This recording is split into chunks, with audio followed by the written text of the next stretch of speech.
Think we're ready. Let's do it. Yeah? Let's go. I think I have some people to talk to, right? Bus trip back. Oh, right. This is the post-deck con spiel, which we have done quite a bit of the post-deck con stuff. We still got to go talk to Ractor now that we know that a job exists that involves his friends, presumably. And got to go talk to Gaichu just in case something new presents itself there. We have new conversations with everybody. We've already talked to the upstairs crew. And we've already talked to Gun Show. Yeah. At the beach in CR. Wow. Well, I'm on a beach now. Amazing. Amazing. That's pretty cool. I appreciate that you are on a beach and you've still got your phone or whatever out. Watching the stream. Not as great as it sounds. Oh, okay, fair enough. the internet there sucks. A common problem. A common problem. Alright, we definitely have people to talk to about things. I guess let's start with the important one. Let's start with Ractor. Yeah, no, I fully understand, Senna. I fully understand. Ah, good. Ractor already knows that we've accepted the Ares run. That's good news. My friend, there is something that I would like to discuss with you. Something related to the Ares run that you recently accepted. You may recall my story about my former colleagues, Taylor and Hardingham, the ones who stole my research. They work at that facility. If the auto repair circuits that they took from me still exist, they are there. I need you to bring me on the run to retrieve them. Absolutely. You were always going to be my first choice. Probably.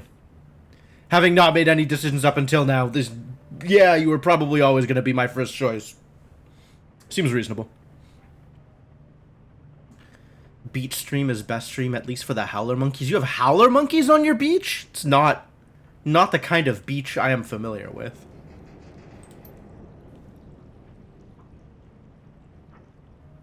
Ah, well, so we got the Ares business out of the way. Now we can proceed on to talking about, whatever. The air in Ractor's shop is ripe with the stench of old metalworking fluids. He turns to face you, a burning cigarette clenched between his fingers, as usual. Sorry about the smell. It's long past time to purge the coolant sump. He frowns. If I had access to the proper equipment, this would not be a problem. I could clean the fluid and reuse it. But alas, halogen treatment chambers are rather hard to come by, even in a place like Heioi. Don't get them in the city? Yeah, I'm not actually that surprised that you don't get howler monkeys in the city. Howler monkeys, so loud. Really? Are you telling me that howler monkeys howl?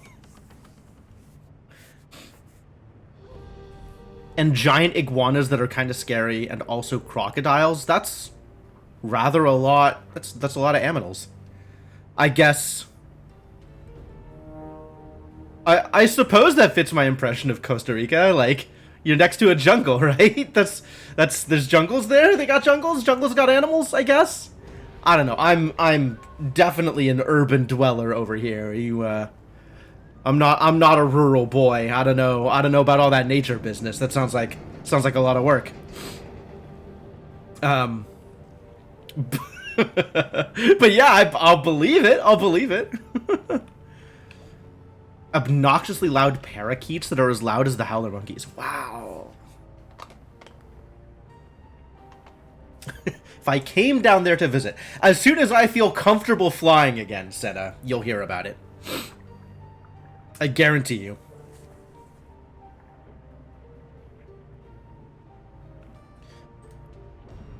Alright, Ractor's complaining about the smell too. That's good. We can bond with Ractor over bad smells. He shakes his head as if to clear it. Anyway, my friend, you didn't come here to discuss the ins and outs of shop maintenance, I'm sure. So what does bring you here? Any thoughts about that last run that you didn't go on? He puts on an ingratiating smile. You didn't see fit to bring me along on your last job, remember? Not that I minded the off time. There is always more to do in the shop. Try to help me stream from down there? I'd probably just take the week off or whatever. If I'm gonna go visit people, I'm just gonna go visit people. Like, you know, I'm not trying to do IRL streams at cons or whatever. Like, that doesn't... I don't think that sounds like a thing I'd want to do. But I do appreciate the offer. Alright, so maybe more questions now. Maybe I can ask Ractor more questions. He tilts his head in acquiescence. Be my guest. I have no secrets to keep. Alright, well, we've been talking about the self-repair system. You were thinking multiplayer games time? Oh, I mean, having a computer ready to play games on definitely seems like a good idea, regardless of whether they end up being streamed. There's a hard limit to the fusion of man and machine. Is there? How do I know that? Doesn't your vision of the future require us to get past that? Yeah? There's interesting thoughts here. Okay, well, we've been talking about the drone self-repair system. Let's talk about the drone self-repair system. We can talk about transhumanism and the post-human future a little bit later. There were 3 distinct elements to my approach. When these elements were all working in concert, prototypes that utilized the process displayed remarkable self-repair capabilities. This may be a lengthy explanation. I can skim over it if you please, or I can break it down for you if you're genuinely interested. Do I want the long version? Can I understand the long version? Ugh. Rock and roll racing on the PS5. That's true. I don't think I have access to a PS5, but I'm very intrigued by the idea. Yeah, sure. Give me the details. I love details. He shifts his cigarette to the corner of his mouth. Very well. The long version it is. The first element of my process was an outer skin that the drone could be wrapped in. A refinement of older biomimetic self-healing materials, modeled to emulate the self-repair capabilities of living beings. Imagine a polymer composite interlaced with microtubules, capillaries, if you will.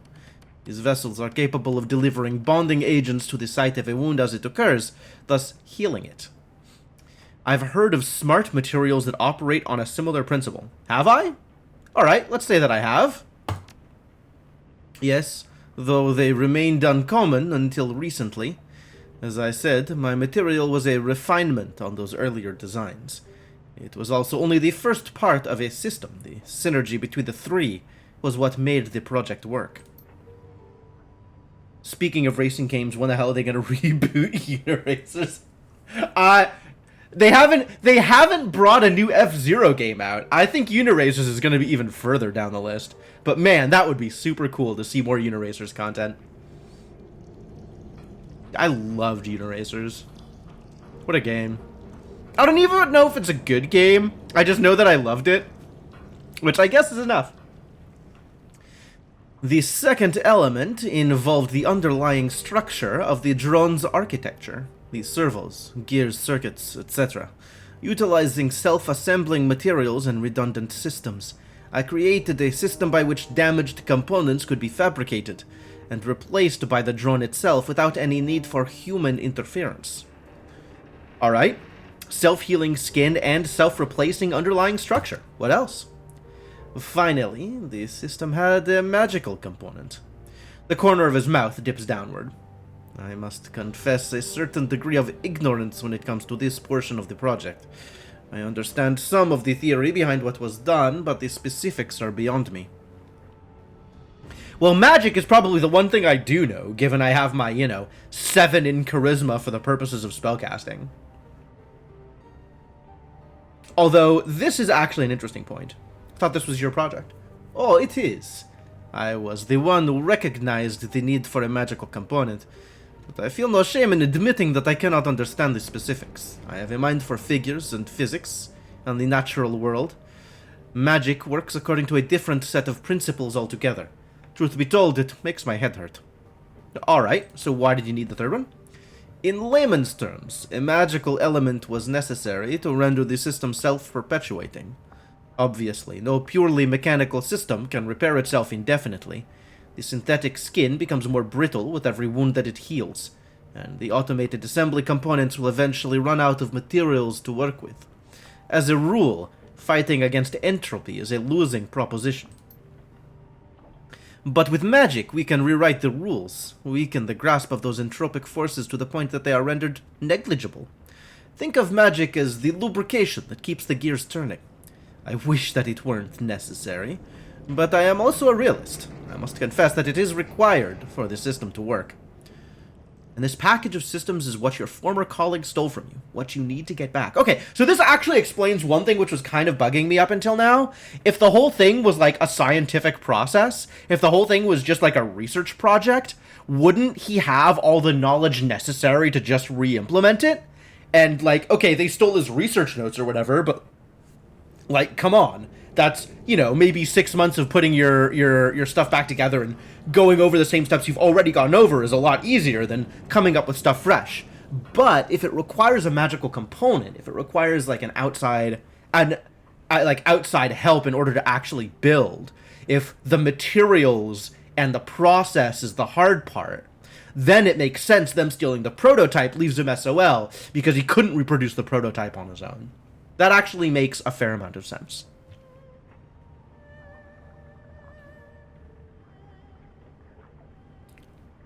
Nori stuck in my teeth. Blech. Anyway. And this package of systems is what your former colleague stole from you. What you need to get back. Yes. Oh, yeah. So here it is. Exactly what I just said. Given enough time and resources, I might be able to recreate the first two components of the system on my own. But the magical component is, and will forever be, completely beyond me. That is why it's so important that we recover my research and the prototype that was stolen. And we will recover them. Of that I have no doubt. Oh, okay. So, let's talk about transhumanism, I guess. What do you think that a post-human future would mean? Freedom.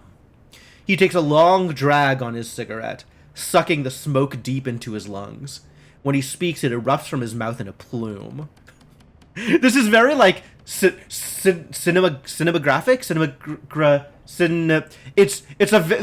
feels a lot like a movie scene, the way this is described. Like, I can absolutely picture it. The ultimate freedom to direct our own progress and to steer ourselves as a people in whatever direction we wish. Consider, my friend, every aspect of Koshie was tailor-made for a purpose, dreamed up, designed, and built by a singular guiding intellect. You made your own drone. I get it. Why so rude? Some of these answers are so rude. The Russian vampire needs magic lube, but not for the reason you might think. Okay, maybe for the reason you might think. But no, I take it back. Not for the reason you might think.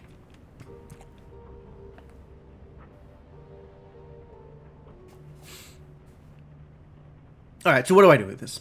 I'm going to not be rude at Ractor. Yeah, alright, keep going. Now, think of the circumstances surrounding your own birth, and the building blocks that shaped you into the man you are today. Your mother and father exchanged fluids, sloppily, no doubt, with all the mindless abandon that such biological imperatives entail. Wow. Ractor really hates sex. Huh. Or maybe he just hates fluids. Which also seems weird for a vampire. Okay, whatever. I don't even... That might have been the ugliest description of sex I've ever heard. Ugly, perhaps, but accurate. Sexual intercourse is an inarticulate process. A messy delivery mechanism for genetic material spurred on by hormones and base urges. Any attempt to guide the process on a societal level gets branded eugenics and decried as monstrous, for obvious reasons. But I digress. The point I was making was that the forces that shaped you, and me, and anyone else you care to mention, were ultimately mindless ones. Blind, manipulative, biological drives that led a sperm and an egg to collide. Add in a roll of the dice and a dash of Mendelian genetics, and here you are. The natural process of evolution and sexual selection guide the development of our species through trial and error. Throw a few billion darts at the wall and see what sticks. In the future that I foresee, this process will be reined in, guided by our own controlling intellects. To co-opt an antiquated phrase, the myth of intelligent design will become a reality, but we will be our own gods, reshaping ourselves as we see fit. Yeah? I guess I shouldn't be surprised that the Shadowrun equivalent of a Tremere is into eugenics and intelligently shaping the herd. Alright, well, tell me again what this loving description of modifying biogenetics has to do with posthumanism. No, it's pretty obvious what that has to do with posthumanism. Biological evolution is full of choice. We choose who we mate with. That choice helps to determine the traits that our offspring will inherit. Yeah, but that's still limiting. That's not true intention, right? You find someone that you think you like, and you mix things up and hope. You're a scientist, possibly mad, who is literally telling me that he wants to play God. What a fantastic dialogue option. What a fantastic dialogue option. Rakta would even take this in good humor. We have to do this. We have to say this. How cliched is that? He sighs. Look around you, Deliver. Everything about the world we inhabit bears the stamp of metahuman tampering. From the food that we eat, to the homes that we live in, to the air we breathe. Playing God is a meaningless term. We've been reshaping our environment since time immemorial. All that I'm advocating is a further refinement of the process. Step back for a moment and imagine a future in which we have fully integrated with machines. Really imagine it. There will be no niche that we cannot fill. We can guide our own evolution, tailor ourselves to whatever environment we see fit. You will no longer be slaves to the selective processes that have dictated our development since time immemorial. Sex and robots. What about Cryptomancer? Cryptomancer? No, you're right, though. You're right, and you should say it. Why have sex when you can have robots? I feel like that's been answered, actually. I feel like I no longer need to address this particular point. This is actually a really good point here. With that much intentionality, which that much being able to shape ourselves, what's to say that we lose sight of who we are and become what we are shaped to be so much that we no longer have that essential humanity within us? He shrugs. Whenever we choose to define ourselves in that way, humanity is an intrinsically human concept. If we decide to rebrand ourselves as a different species, that is our decision to make. I strongly suspect that nobody else would care. Well, it's less about being human and more about being... like, it's less about being Homo sapiens and more about being... I don't know. Creative? Sapient? It's more about the soul? I don't even know what I'm saying here.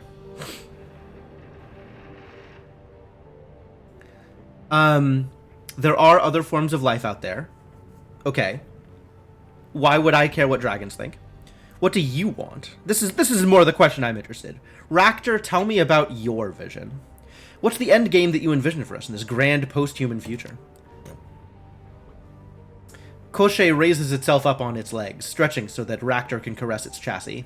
The motion is alarmingly fluid, more like a living thing than a machine. Ractor traces his fingertips over the drone's shell, his eyes focused on an imaginary point in the horizon.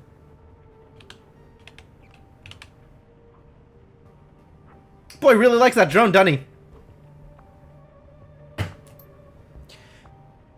We have placed such unnecessary limitations on ourselves, my friend.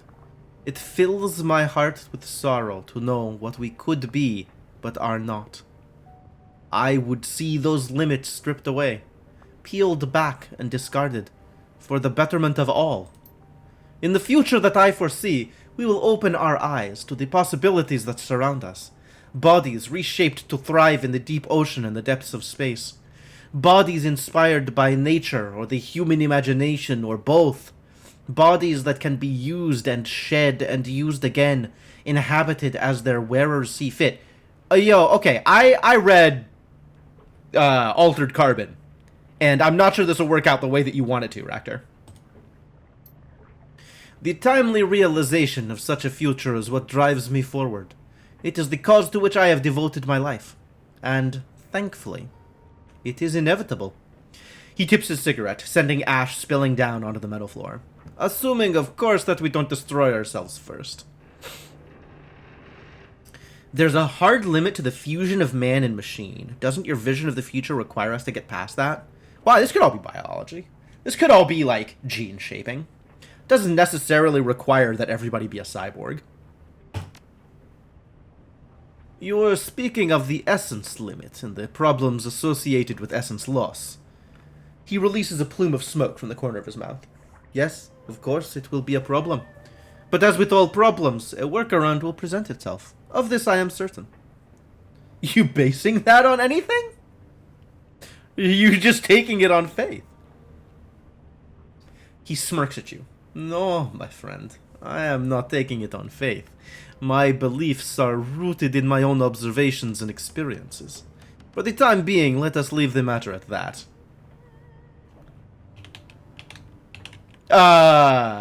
What is this, like, wizened guru, mysterious, like, vague comment supposed to mean, Ractor? What are you getting at here? Alright, so in this post-human future that you're trying to bring about, what role would a drone like Koshei play? A similar one to the role that he plays now, I imagine. He was designed for a purpose, after all. That said, I can see the techniques that went into his design and fabrication having much broader-ranging applications. You're pretty attached to that drone of yours, aren't you? Is this dangerous? Is this dangerous to say? Like, you've even assigned it a gender? Like, this feels like I'm kind of... I don't like the way this is phrased, but I do want to ask this question. Yes, of course. Koshei is very close to me. As if on cue, the drone scuttles forward, the hardened tips of its claws screeching against the metal floor of the shop. It comes up short just in front of you, a strange mechanical chitter rising from deep within its chassis. You might accuse me of anthropomorphizing my little companion, assigning human characteristics to him when in fact there are none. Truth be told, there is much more to Koshei than meets the eye. But that is a different conversation. One best suited to be held for another time.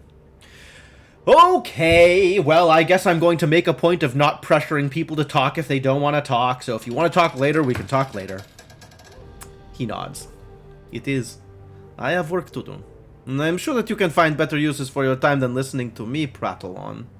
He gestures towards the hatch in the ceiling. And with that, I'm afraid that I must ask you to show yourself out. We can continue our talk at a later time. Alright, we'll talk later. But, I got other people to talk to. You're not the only person down here. I don't think I've ever seen anybody on a dating app identify as robosexual. Although I have seen certain Tumblr blogs identify that way.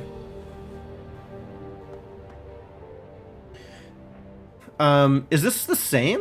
No, this is a different description. The cabin is in a far better state than it was previously. The heat has been adjusted down and the ventilation restored. The boxes of junk and parts have been stacked and neatly arranged. and Gaichu's small amount of personal gear is tucked away in a corner. There is a small mat in the center of the cabin that looks like it doubles as both a rug and a sleeping pad. Is there? You'd think I'd be able to see such a mat. I do not see such a mat. But okay, if you say so. Gaichu is seated in the lotus position, eyes closed.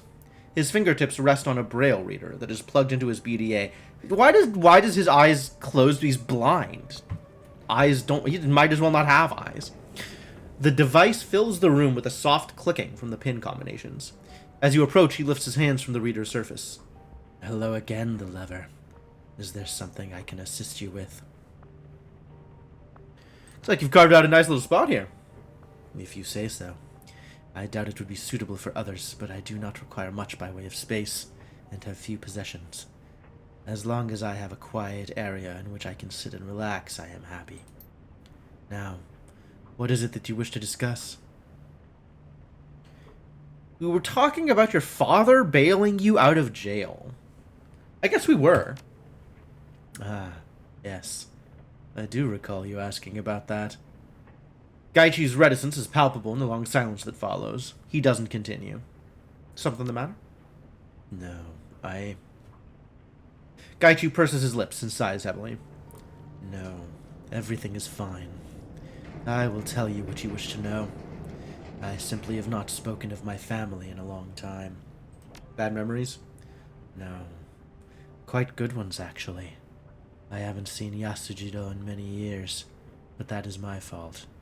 We may not have seen eye to eye when I was young, but we came to an understanding. Eventually. Yasujido gave me an ultimatum after my run-in with Shiawase security.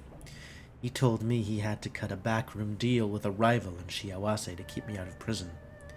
The charges would be suspended if I finished high school and studied at Kyoto University, with the intent of joining Renraku.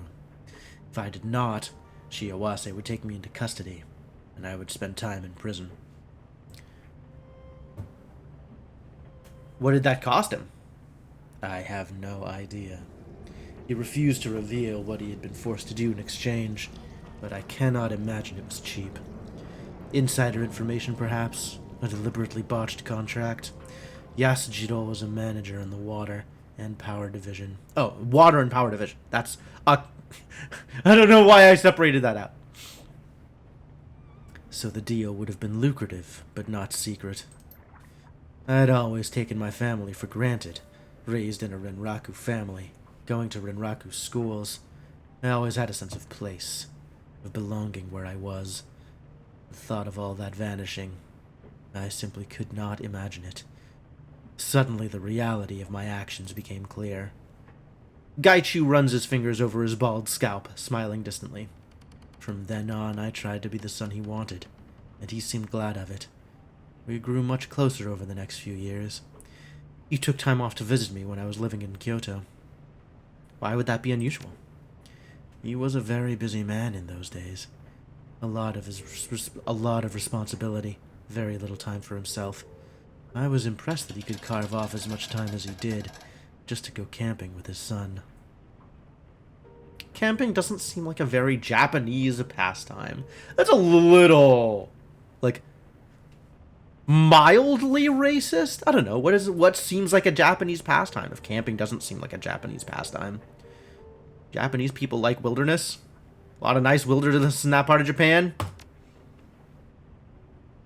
Very much so. The land around Kyoto is protected from development due to historical and cultural significance. Most of the mountains are considered sacred, so the Diet declared them a national preserve. We made several trips to the area between Kyoto and Nara, around the village of Ide. We camped in the mountains above it. We would hunt wild deer and boar there, using my family's antique arquebus. It's a strange choice of weapon. It is a choice of expediency. It's nearly impossible for a private citizen to own a firearm in Japan, which is why you may so often read of Yakuza attacks involving swords and cleavers. As the Tanegashima that my family owns is from the 18th century, it's exempt from ordinary regulations. Gaichu chuckles softly to himself. Perhaps ironically, hunting with my father is how I learned to prepare raw meat. Strange to think that such activities served as training for my current state of affairs. Do I want? Maybe I don't want to hear about that. Gaichu laughs, slapping one knee in amusement. I will not bore you with the details, if you are uninterested in how it's done. Sighing happily, Gaichu stares off into the distance. When he looks back, he smiles broadly at you. Those were good days. I'm sorry I cannot go back to those times. When one joins the Red Samurai, one must give up all attachments of one's previous life. The company, the code, and the unit become the entirety of your world. Even your family ties have to be cut? Especially those. Anything that could distract you from a mission must be purged. Commitment to the unit and the company must be total. Applicants must be human, Japanese, and utterly devoted to Renraku. Your unit becomes your family. Your commander is your father and mother. Your teammates, your siblings. Red Samurai are not allowed to reveal our identities and position to anyone outside the Special Operations Group. Even if we wanted friends outside the unit, we couldn't have them. Tell me more about this process. How'd you end up joining the Renraku military? A fair question, given my youthful indiscretions. Gaichu leans back, his blind eyes turning toward the ceiling. Are you familiar with the Kempei Tai? I sure don't have etiquette academic. No, what's that? The Kempei Tai are the political arm of the Japanese military. Much like the commissars of the Soviet Union, they're responsible for enforcing political and social orthodoxy. This is not just within the army, mind you. They also enforce certain laws with regards to the general populace. When I was enrolled at Kyoto University, I studied global security and political science. It's the major generally used as a gateway to private security postings with both government and corporate militaries. I knew I wanted to fight. I was a young man, and my blood was always up. One of the requirements was that students join the Youth Brigade Kempei Tai. The Youth Brigade is a bit like the ROTC in North America, the Young Falcons in the Sioux Nation, or the District Officer Program in the Republic of Korea. Members learn to be soldiers without actually joining an army. They perform community service and promote civic pride. Performance and prestige in the Kempei Tai used to dictate later job opportunities, a bit like a good internship. So Gaichu was a jock growing up, alright. I guess that makes a fair amount of sense. Do you have to be a good fascist to get a good job? Oh, holy shit. That's just putting it all out there, isn't it? Seems like the kind of thing Renraku would look favorably upon. I think we're not gonna call the Ghoul Samurai a fascist. When I was in school, the megacorporations looked favorably on Youth Brigade service. At the time, the interests of the Emperor and the corporations were aligned. A grand drive to return Japanese industry to the forefront of the world economy. Good marks from your Youth Brigade commander were a sure sign that you would be offered a good position with corporate security. And I wanted to be the best. These days, the megacorporations have begun to resist that kind of nationalism in favor of corporate pride. Youth Brigade service is becoming a black mark rather than a positive. Gaichu shifts, resting his elbows on his knees as he leans forward. I do not know if the alternative is any better, though. I mean, it almost assuredly isn't. Given that pride in a corporation is probably even worse than nationalistic pride. When I was nearing graduation, I was approached by a recruiter with Renraku Security. She told me I came from a good family and could have a promising career with the company. She offered to fast-track my application toward a potential Red Samurai position. 3 years with the Renraku military as a junior officer, and guaranteed placement in a Red Samurai training billet of my choosing. The pay was good, the excitement of being an elite was an attractive position. I accepted, but I didn't truly understand what I was signing up for. As I told you before, they force you to give up everything except for the company and the unit. That was made clear to me, but I didn't truly understand it. Did you regret your... He clearly regrets his decision. Well, he regrets some of the after effects of it. Unclear whether he regrets becoming a Red Samurai in total. So what happened? Exactly what you would expect happened. I signed the contract and became a soldier in Renraku's army. I was physically fit, at the top of my class, and it seemed inevitable I would see my desires fulfilled. Gaichu wraps 2 knuckles on his breastplate. Obviously, I succeeded. The training was extremely difficult, both mentally and physically. I knew that I would be isolated from my old life, but I didn't anticipate the full extent of that isolation. All Red Samurai recruits report to a facility called the Forge at Chiba. You're assigned a unit, you and 4 other recruits, and for the next 2 years the Forge will be your home and prison. Shaking his head wistfully, Gaichu snorts. It seems ridiculous in retrospect. We were all so young. None of us had any idea what we were doing, except trying to become the best soldiers in the world. And yet those strangers became my new family in the absence of the old. Keep going. Tell me more. Gaichu wrinkles his nose as if smelling something foul. That chapter of my life is over and done with. They're no longer a part of my world. Why would you care about any of that?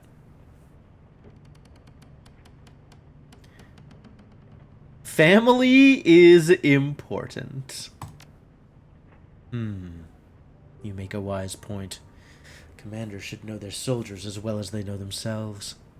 Very well. Gaichu looks down at his hands, picking something out from beneath one claw. He continues to look at his hands while he speaks. When I was younger, I would have more readily cut off my fingers than tell you what you ask. You must understand that secrecy is absolute among the Red Samurai. Your identity becomes secret, erased from any database that might connect you to the Red Samurai. You use only your code name when in the field, and your given name is known only to your commanders in your unit. Even other Red Samurai units have no idea who you really are. Finally looking up from his hands, Gaichu leans back against the boxes. What is he? He's not even looking at things! He's blind! Why do you keep referring to where he's looking? Contact with the outside world is cut off completely. Even once training is over, your communications are restricted. Maintaining relationships outside of those you work with is frowned upon. Sounds horribly isolating. By design, it is. It forces recruits to bond with their unit, transfer every emotion they have for their old friends and family to the unit that they must work with. If there's a tighter bond among any other Special Forces units, I would be surprised. Red Samurai units are always 5 members, one of whom is a spellcaster. During training, each member takes turn being commander. The most competent is given the billet permanently upon graduation. Seems like a good way to ensure everybody has a fair shot at it. Gaichu nods, propping himself up on one knee. Does it? Yeah, I mean, that seems as reasonable as anything else. I guess the other question about why not assigning a more seasoned commander to what is effectively a fresh unit is actually a pretty good question. Maybe I should have gone with that. Oh well. It is. By rotating who has command duties, we were able to see very quickly who had the mind and personality to lead the team, and who was more comfortable following. Ishida was our commander. He came from a rich family in Saitama. The kind of family where he was given every advantage possible, with the expectation that he would keep the family name prestigious. He was older than the rest of us, as he'd already spent 6 years in the army. A very severe man, rarely given to humor. Takagawa was usually the second in command. As our designated marksman, he tended to have a better tactical view of how an operation should be run, simply because he needed to study the terrain more. He loved to get us laughing. Without him, I think I would have gone crazy in the first few months.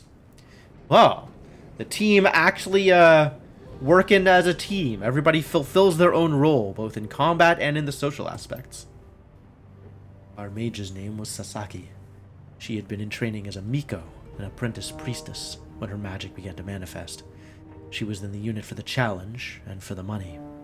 Her family had always been poor. They'd always told her she would never amount to anything. I think she had joined the Red Samurai just to prove to them that she could do anything she wanted. My kind of attitude. Gaichu cocks his head, amused. I am unsurprised to hear it.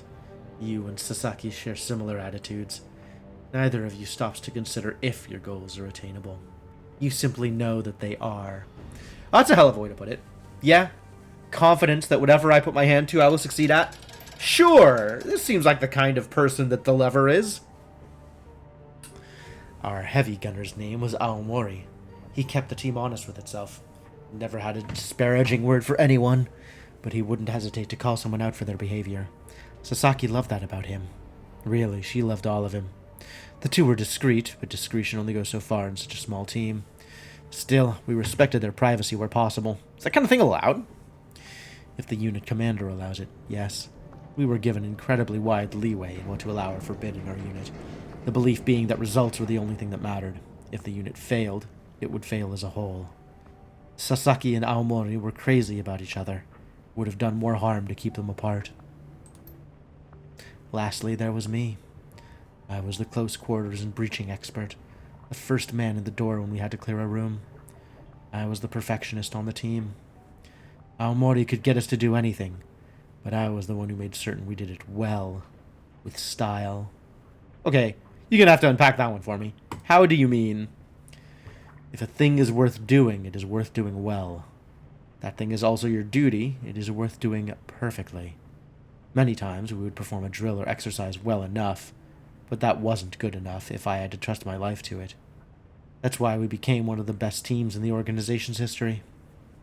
Sounds like you miss them. I mean, of course he does, but... Yeah, right? Yeah. Gaichu growls, his tone annoyed. Of course I do. They were my family for 8 years. Who wouldn't miss that? That sense of belonging and shared values. Even if I were to be cured, I could never go back. They've been disgraced, and I've done unforgivable things. I've been cast out for good. Tell me more. Gaichu closed his eyes, sighing through his nose. When they ambushed me in Fukuoka, it was fight or die. I killed 2 of them before I escaped. I will not be returning to the unit, no matter what. Ah! Yeah, if the unit's not really a unit anymore because half of their members are dead, that's going to make it a little bit harder, in fact. He opens his eyes after a moment, shoulders slumping. It's not an easy memory to grapple with. That's fine, Gaichu. Take your time. Thank you, the lever. Sorry I can't talk about it now, but I need to process the emotions. They're still raw. I'm tired. Come back later and we can talk more. Alright. Good talk. So, what is next on the list of things to do? Are there more people to talk to? There might be.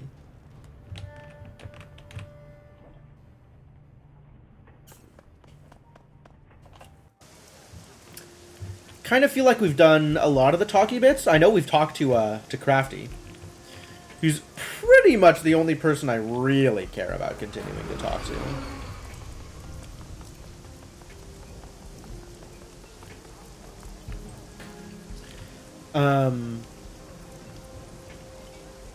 Let's see.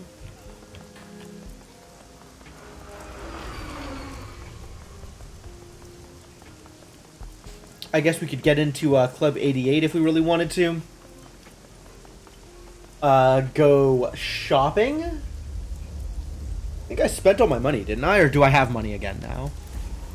576 Nuyen. That's not a lot of Nuyen, and it's definitely not enough for more spells. Which is pretty much the thing I'm going to be focusing on spending my money on. Actually...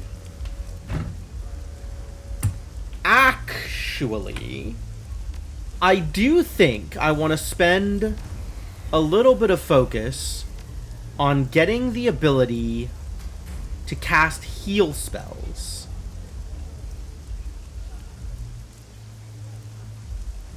And I suspect I'm going to need spellcasting 1 for that. But let's double check with Crafty. Let's see what Crafty has for sale. Figure out whether or not I can get some heal spells on this character.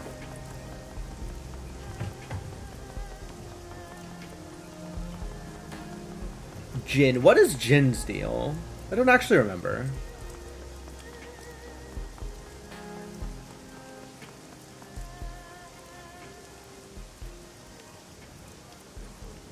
The three men are once again fixated on their game board. Oh, they're still playing Go.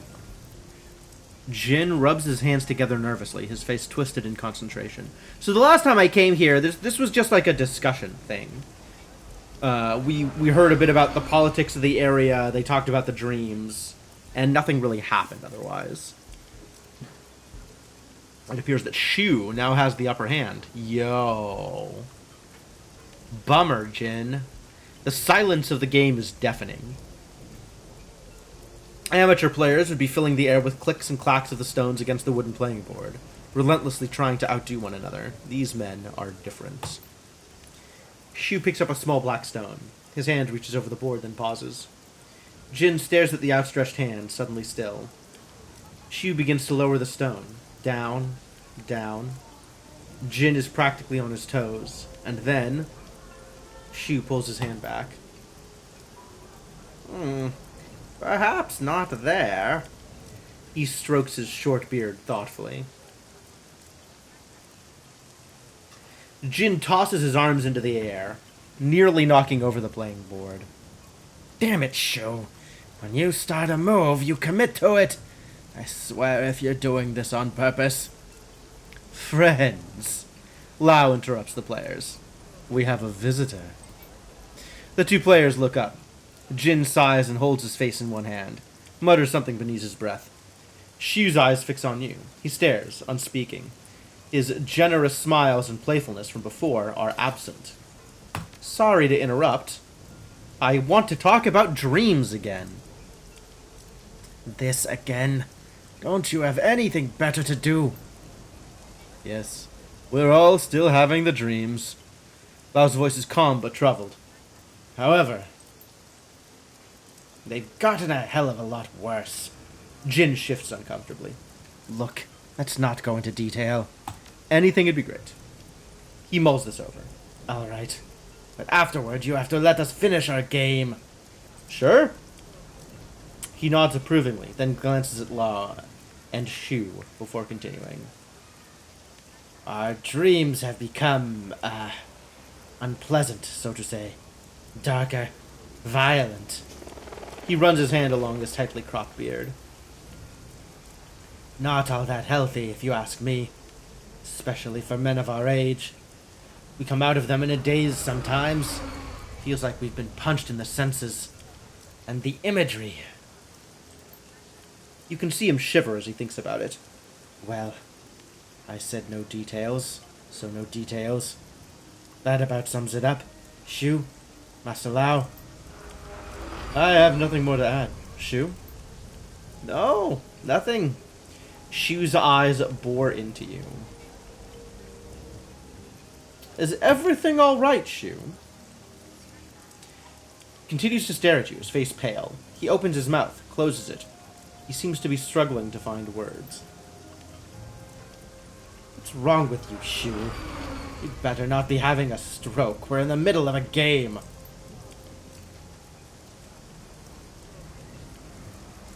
If Shu heard Jin, he doesn't show it. He looks at you and his eyes widen. You need to go faster. His voice is urgent, pleading. The shadows that follow you are getting closer. Excuse us, the lever. Our friend is tired. Lao clasps a hand on Shu's shoulder, who doesn't seem to notice. These dreams have taken a toll on all of us. Please come back some other time. Didn't mean to upset anyone. Enjoy your game.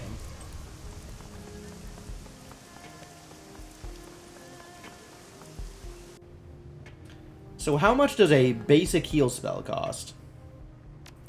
I'd like to see your wares.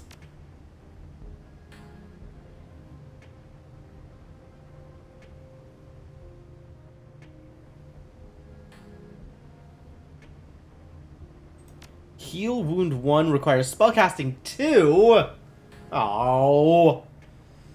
2, 3, 4, 5 karma to be able to equip this? That's kind of a lot of karma.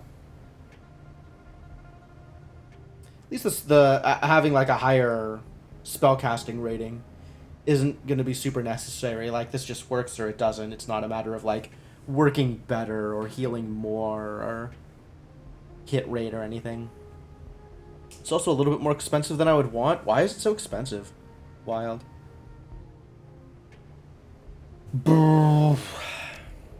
Alright, nothing good. See you around, Crafty.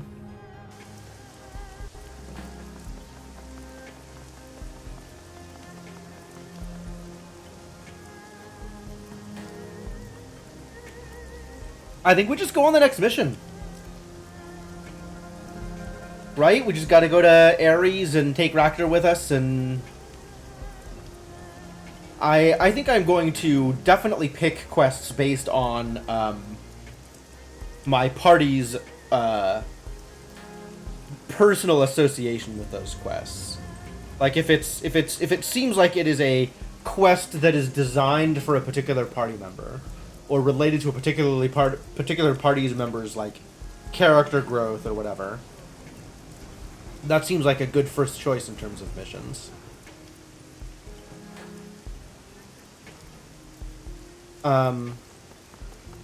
Yeah, let's do it. Let's go see if we can get Raktor's stuff back.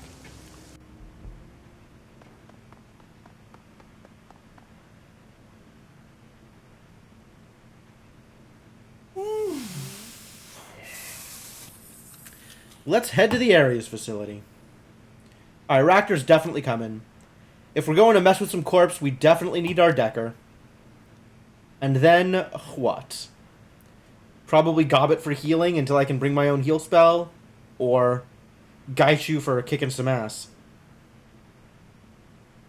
Be a safe escalator user.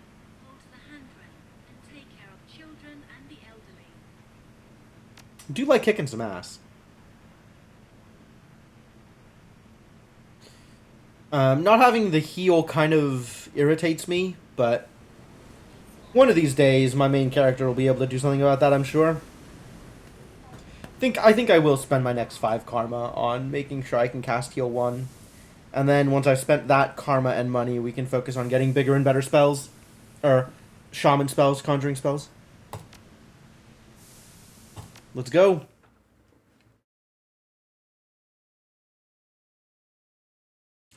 Misdirection. Central Hong Kong spills out along Victoria Harbor, all glittering chrome and neon flash against the night's darkness. The skyscrapers are a jagged nest of mirrored knives thrust into the sky, rending the clouds as they ascend into the heavens. What a piece of imagery. The Ares Asia Holdings complex squats menacingly over Chater Road, a steel and concrete tumor intertwined with nearby buildings in a web of sky bridges and shared parking structures. You make your way inside and ascend to the 5th floor, a public foyer that connects to the restricted areas of the complex. As the elevator opens, you arrive in cold, dimly lit reception area. Beyond it, your quarry awaits. Alright, let's find our quarry. I have nothing in my stash, so I guess we just go.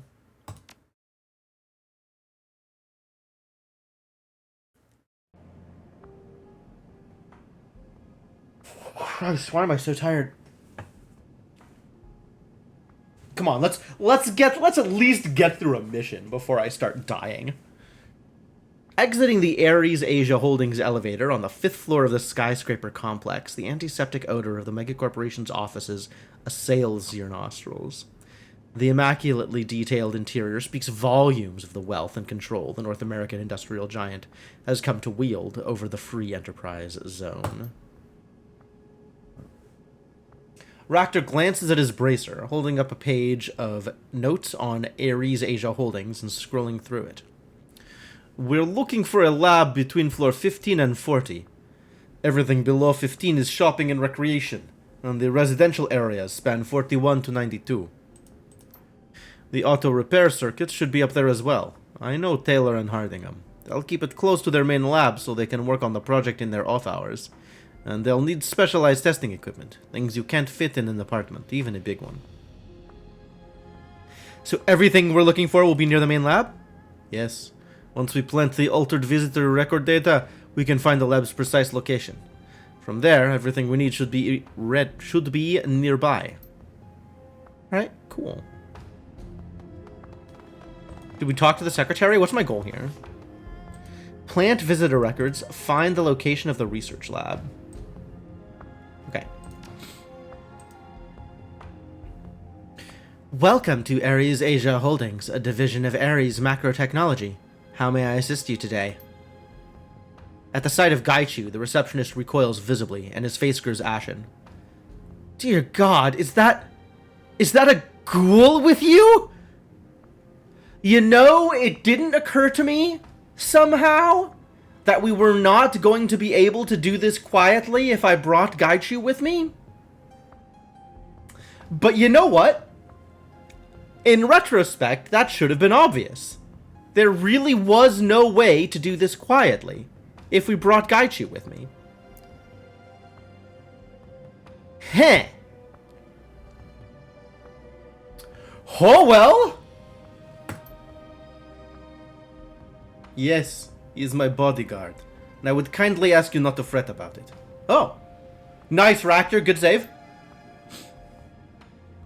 The receptionist's eyes bulge in panic as he shrinks away from Ractor. Don't fret! You waltzing here with a goddamn cannibal in tow? Calm yourself. Not only is he my bodyguard, he's part of my research into the integration of drone hardware with living tissue. But that's... Ractor draws himself up straight, puffing his chest out as he raises his voice. I am Dr. Ractor, formerly employed by Grishina Viakor. I was the director of drone development for over 10 years. The ghoul and drone you see are part of my latest project. He looks unsure of himself. You can see his eyes flit to a conspicuous panic button mounted to the side of his desk, but he doesn't move. You aren't on the guest list. Ractor plows on, his booming voice cutting the secretary's question in half. It's a fully autonomous quadrupedal defense and attack drone with integrated fire direction data management, adaptive autosoft parsing, and modular weapons integration. This drone redefines Bleeding Edge. What's more, it has an adaptive experience registry subprogram. To wit, it learns. The secretary blinks a few times, his eyes glazed over by Ractor's barrage of technobabble.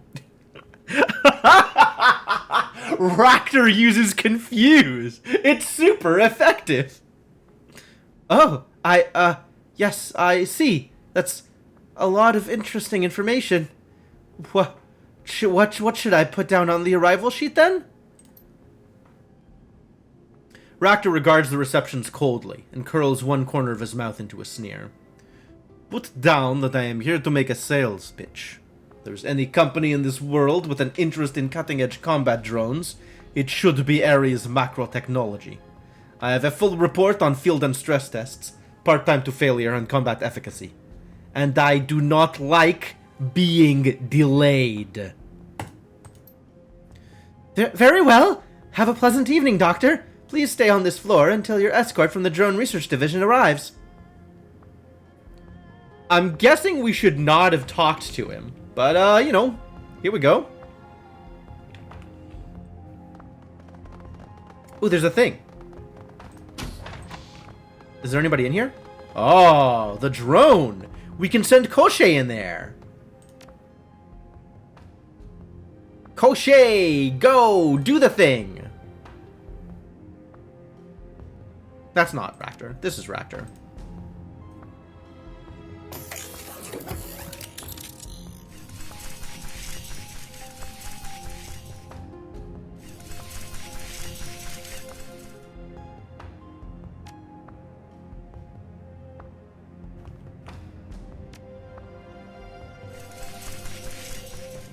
Power conduit. Neat. This power conduit is labeled Elevator Control and Power. A series of tangled cables and wires weave in and out of the junction box as if it's been patched and repaired, made many times. A note is taped to the side of the box. For God's sake, don't touch anything in here without contacting me first. This box is the most temperamental piece of crap I've ever worked with. If anything gets unplugged, the elevator system will go down and take the security card readers with it. Why did we spend all that nuyen on improving security if everyone has to take the stairs? The drone could fairly easily rip out some of these cables, rendering the elevator and employee ID card readers inoperable until repaired. Nothing for now. But that is an interesting idea.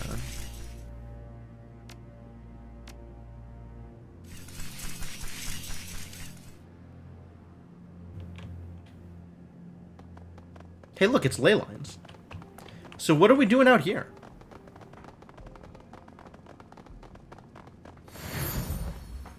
Ooh, Dragon Line Medium. Knight Errant Guard, elevator door. Okay.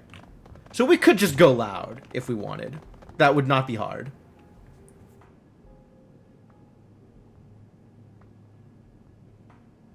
Good evening. May I see your guest pass? Oh, I have security etiquette. Good. Well, I see yellow text, I click yellow text. I collect a bounty on this ghoul is pretty funny, but I like this one. Yeah, thought you had that kind of look to you. Mr. Johnson's office is on floor 40. Don't go anywhere else.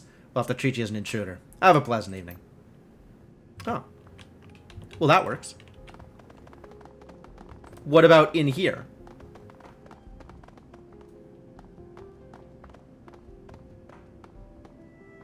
This office computer doesn't appear to be fully locked. It rests on an info page about Ares Asia Holdings. With a little finesse, a Decker could probably get into the user's secured email. Sure. Browse information? Contents of the page consists primarily of marketing jargon, smiling corporate citizens, and a lot of information about the relatively recent incorporation of Ares Asia Holdings. Unfortunately, there's very little of value here unless you have an interest in stock photographs and corporate jingoism. Which I don't. But, Isabel, maybe you could do a thing? Isabel rattles out a few lines of code, and the machine beeps softly. You know, I'd expect Ares employees to be more careful with data security, but I guess nobody's perfect. From inside the machine's secure storage, you can access recent email and recent project updates. Cool. Most of the email is boring. Lunch plans, updates on hardware requests, complaints about office lighting, that kind of stuff. One thread catches your eye, though. Ooh, mission items. I don't know why you're having such difficulty understanding our Matrix upgrades, Chung. I've given you the bypass code for the blocker ice at least 3 times already. Maybe you should write them down or something. Anyway, here they are again. These codes should allow you to bypass the blocker ice in our secure data store, and also for security scheduling.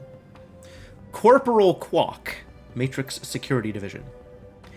Don't sass me, Corporal.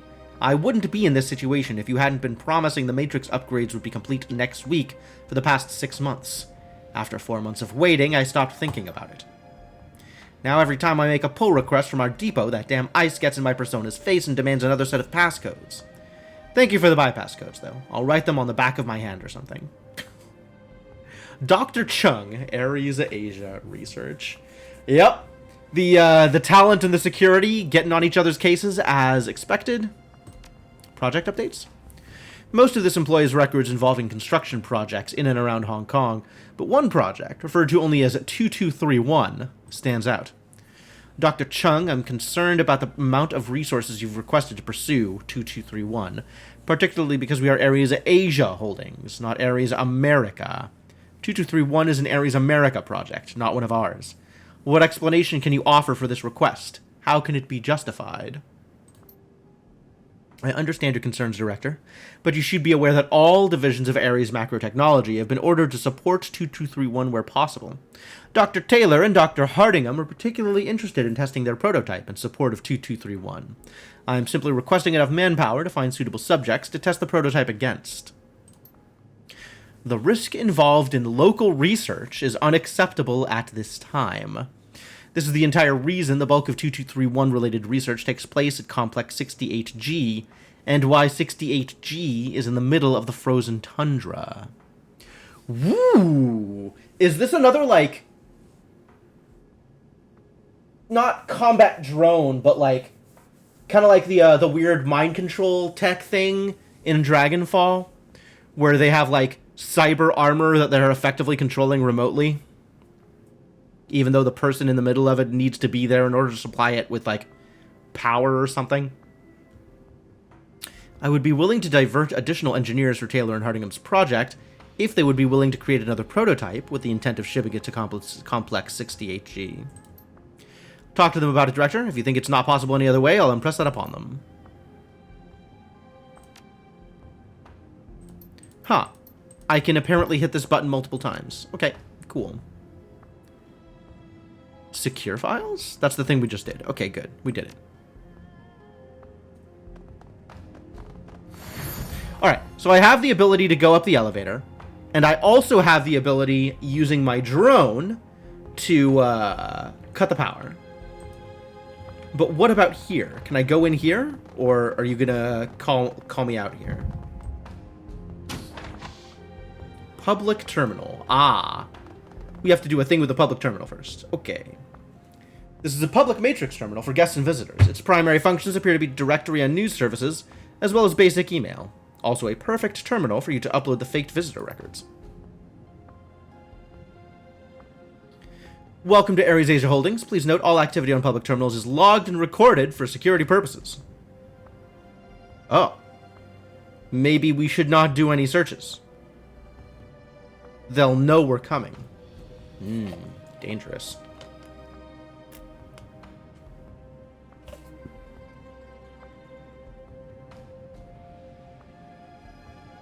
Mildly worried, but not worried enough to not do it, I guess.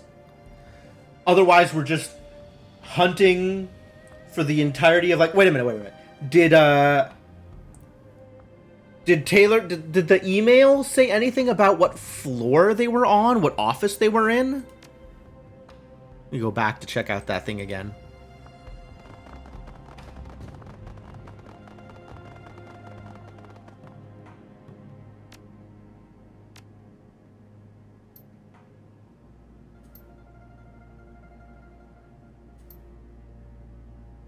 $68G is a complex. No, okay.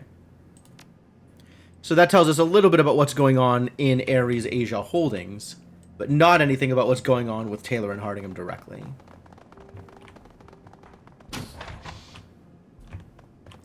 Alright, what else is out here? What's in here? Matrix terminal.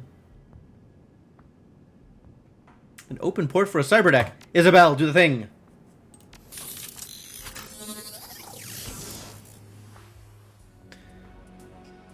Yeah. Matrix. Yo, this looks so much sicker than it did in Dragonfall? Wow. Oh, this is really updated. Like, there's actual movement going on in here. There's, like, patrol paths and whatever. This looks way cooler than it did before. System trace stuff. Oh, man. This is way better. Alright, well, let's not get caught, shall we?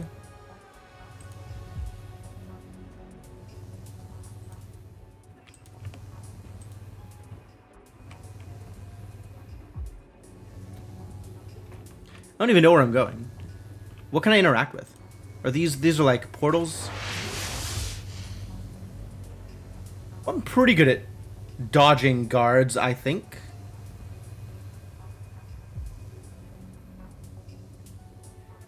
Whoa. Alright, these two are synced. Oh, they go up again. Yeah, I don't really know where I'm going here. And then they come back across here. And then they cross here. Oh, no, then they go down. Okay. So this is a safe space until they come back up. Because they cross here and then cross there and then go up again. I think.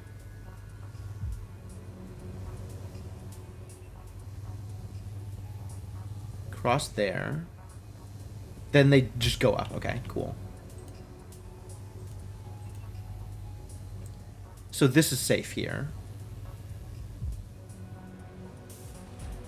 Oh, I got seen through the wall. That I was not expecting. Can I just bolt? Can we just go?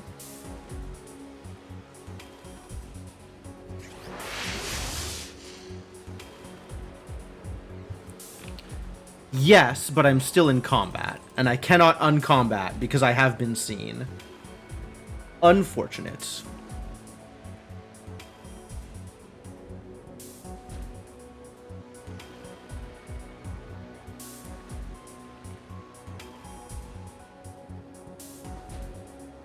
This is consumables I can use, ESPs. Oh yeah, I forgot to do the hacker voice. I gotta do the hacker voice. Oh no. There you go. Now this is a real hack.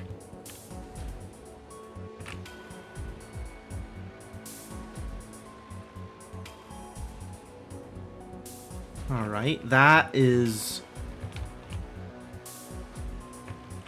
a place I can hide. This is just out of line of sight, which is probably good enough. Let's just be out of line of sight.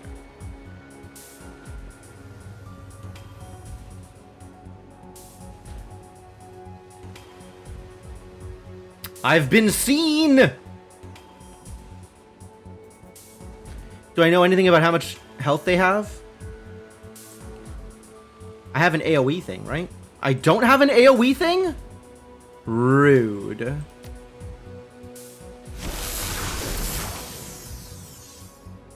100 IP damage leaves it at...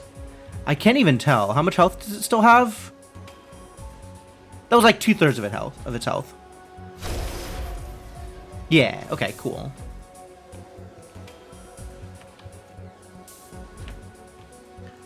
System response level 8.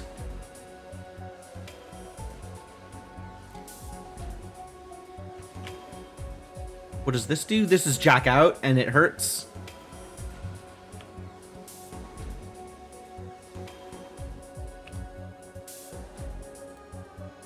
And I don't want to get meleeed. Oh, there's an idiot here. I didn't know there was going to be another idiot. That's a lot of trace. That's really a problem.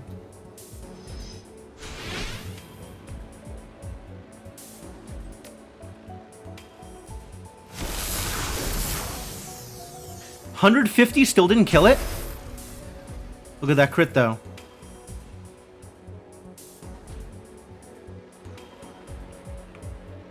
Maybe I shouldn't have just run into the middle of everything.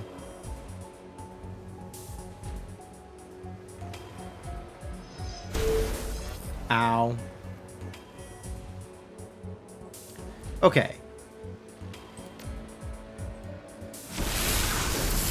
Yeah, that's a problem.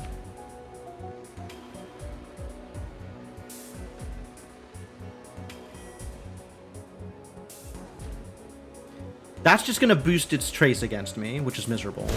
But this one I might actually be able to kill.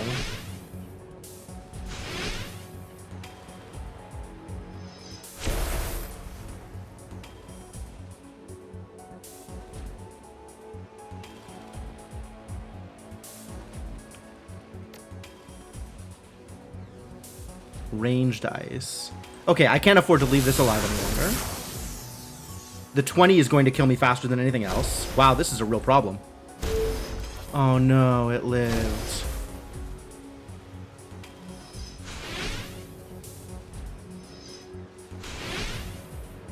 About to get a response soon.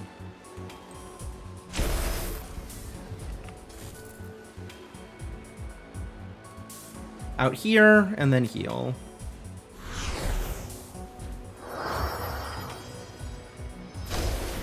Wow.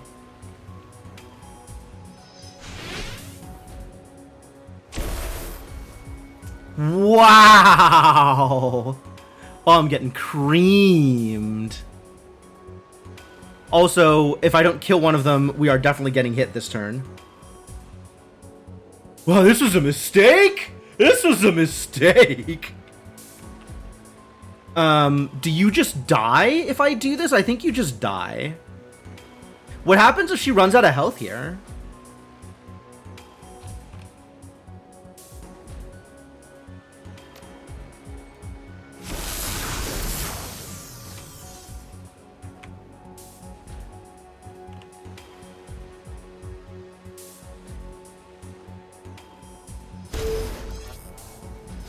Alright, it is important to me that you not kill me here. Thank you. I have to do this or else we get caught. Please don't kill me. She killed me.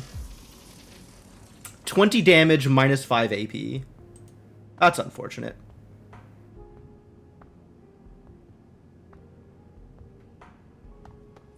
Well, that worked out really poorly. Alright, so, yeah, she took some damage as a result, which, unfortunate.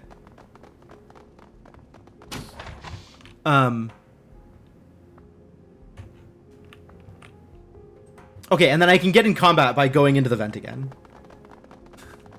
Yeah, that really worked out very, very poorly. I was not the tactical genius I expected to be.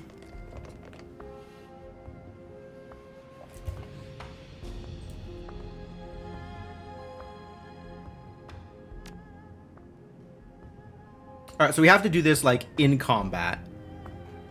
Can I heal you? I guess I can use a medkit on you. Yeah, just medkit yourself. There's not a real reason to send the drone in. Like, I don't really want to mess with the elevators. We don't need to. I guess I have to send the drone in. I guess if I send the drone in and then send the drone back out, it'll resolve the problem. Yeah, okay.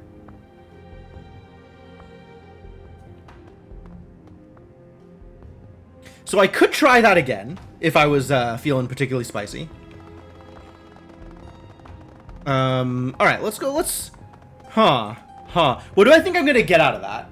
Probably just bonus money? Like I could find something to sell? I could also, you know, plan better for getting caught. I want to try that again. That felt really, really, really stupid. So we're gonna be less stupid this time.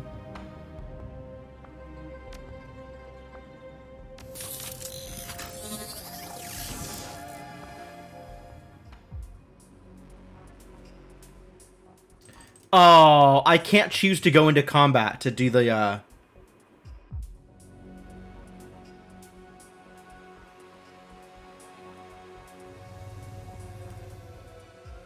to reduce the system trace. The system trace is still high. That is unfortunate. So we just have to not get caught. If we get caught, it's over for us. Just completely over.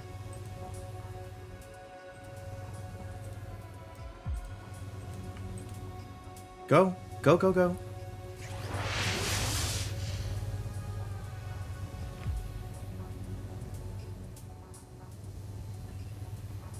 Trying to figure out if there's a place to stand that's actually just free. And I think there just isn't. Until I get off to the side somewhere. But I can just get off to the side here.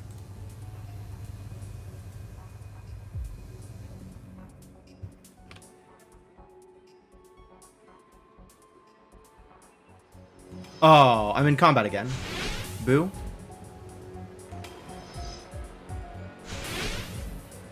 Well, we need to do this again, so let's do this again.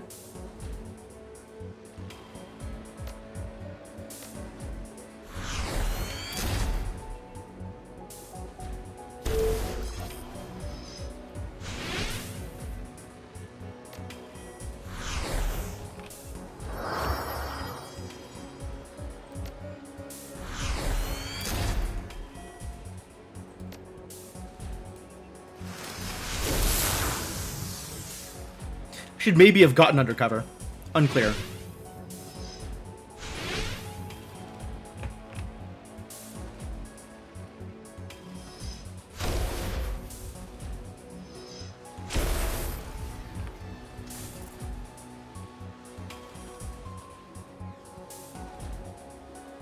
Is this undercover or is this flanked? Unclear.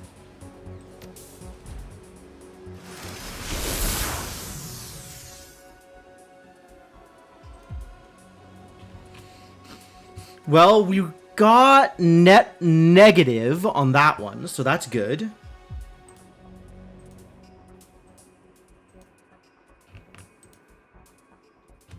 I'm not seeing the guard here. Ice rating 1. Oh man, I have no idea how any of this works. This system is so different. I should have read the tutorial. I was like, I know how the Matrix works. I did not know how the Matrix works. Characters trained in decking can jack into the Matrix to bypass enemy security and steal valuable information. Yes. Unique hazards and challenges. Noted. Watcher Ice patrols the area, raising system trace if a character enters its view. Yep. Attacks intruder's virtual body. Blockers, ranged melee, tank, and laser ice. Black ice is the deadliest countermeasure. Damage dealt affects your physical body. Brutal. Dump shock. The virtual world is real enough to leave lasting scars. If you jack out during combat, you'll suffer dump shock. 25% of HP with no wound, so you can't use heal magic, and minus 5 AP. If defeated in the Matrix, instead of dying outright, you'll be forcibly jacked out and lose 50% HP. Okay. Infiltration. End Matrix combat quickly. Each turn you remain in combat in view of ice, system trace will increase. Red alert spawn black ice. Okay. Red alert's bad. System trace bar in the lower left shows the current state. Watcher Ice have a sight cone displayed by lit squares in front of them. To avoid detection, look for gaps in the pattern and safe spots. Great. Hacking. We actually get to play hacking minigames? Alright, cool, I'm in. When encountering blocker ice, you'll be presented with several options for bypassing it.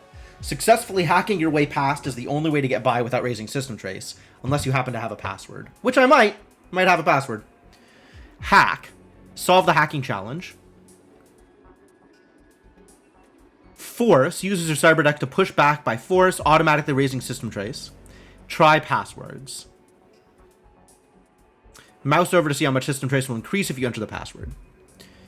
Press start and follow and match the sequences using your numpad or mouse to add more pips for more hack time. I don't understand. I guess these are like the passwords, and I'm giving clues about the passwords. Oh, it's Mastermind. It's Wordle. You can press next as soon as you have even one pip to start step 2.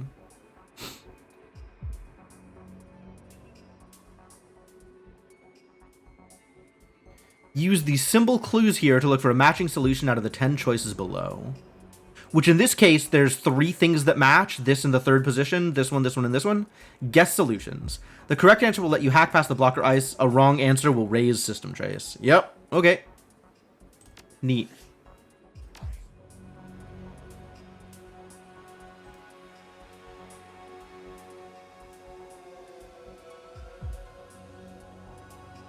Show help? This is the thing we just looked at. Okay, good. Hack. 9? It said 1. Force causes 50 system trace. That's bad. Hack causes 20 on failure. And I don't have a password. Why don't I have a password? I might have a password. Mission items. Aha! Secure data store ice password. Guan Yu. I see. This is the secure data store. Okay. So my password is GU4N caps Y caps U. GU4N YU. Neat. Pay data. Achievement unlocked. Punching deck. Punching deck? Steal pay data from a high security system. Yep, that is a thing I just did. Pretty good.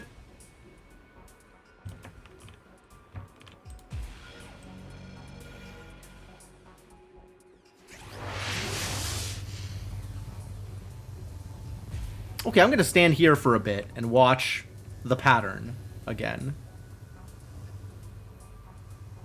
Okay, so there is one going back and forth across here, and there's a fast one going here. And then there's also these two going around the entire thing. So when they come back this way, they're going to go across here and then out. And that's my cue. And I got to watch for where the fast one is, the slow one is here. And make sure I don't get caught by the fast one going around. That's my opening.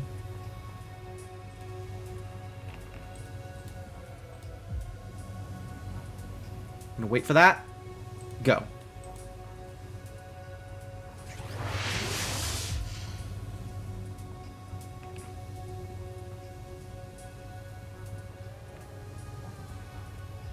Whew, there is a lot happening here. This place is busy. This was the starting location. This is the second location. This was where I came to from here. And this got me to here. Oh god, I have no idea what I'm even looking for. I'm just here. This is a safe spot once this passes by.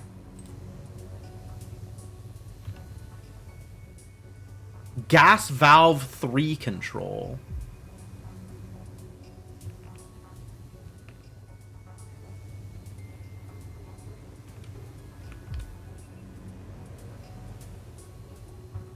I'm not in combat, so this should be a safe button to click. I could just be done, I think.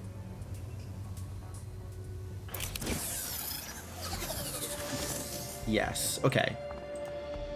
Wow, that is very, very different and really cool. Okay, yeah, we got minigames, but also I have security etiquette, so we can just go up the elevator.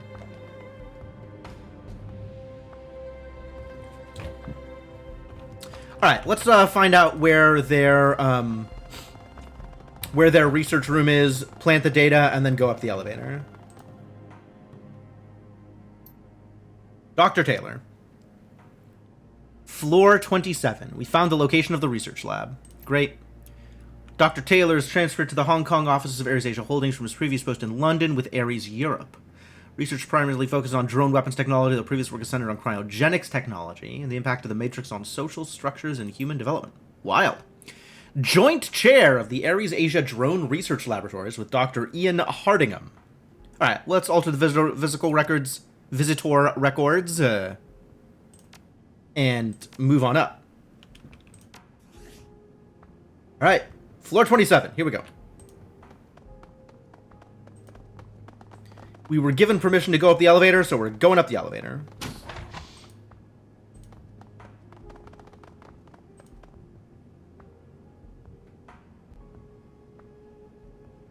Easy peasy. Objective added plant financial data. Oh. We got other stuff to do. Wow, we got a lot of stuff to do. What? Holy crap. Excellent, the lever. We have arrived. Ractor straightens himself up, smoothing out the front of his jacket. We should make certain to find the auto repair prototype while we're here. Do we just look around? Ractor shrugs, glancing around the room. I don't see why not. We'll definitely have stored it somewhere near here. Alright. Game save! That's ominous. I'm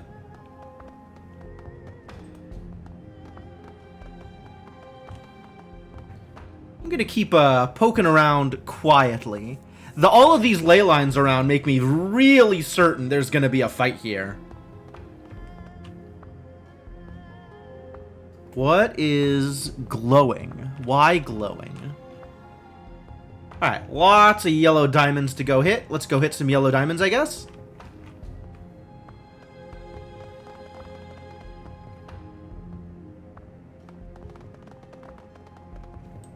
Can I go in here, or? Oh, I don't know his code.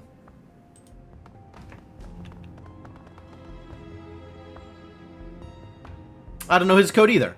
Boo. Some doors are just open, though.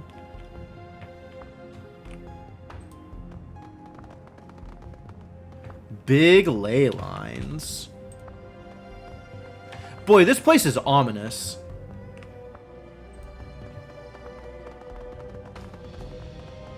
I don't want to go in there yet.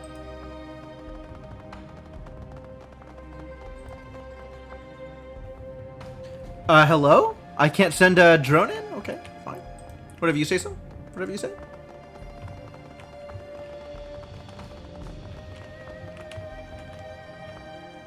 Security system servers. Oh, that seems useful.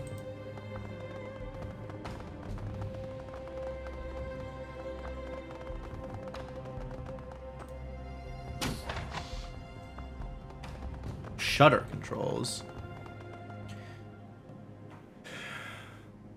Ares Asia Directed Energy Weapons Laboratory Annex. Aut viam inveniam aut faciam. I'm Googling it. There is no world in which I do not Google your Latin. Vium in Venium. Ah, yep. Yep. That is, it pops up immediately on autocomplete. People have Googled this before. Is Latin for I shall either find a way or make one. Okay. Confident. Search for auto repair? All information contained herein is considered secret or con. A duplication of files forbidden. Authorized eyes only. Select file.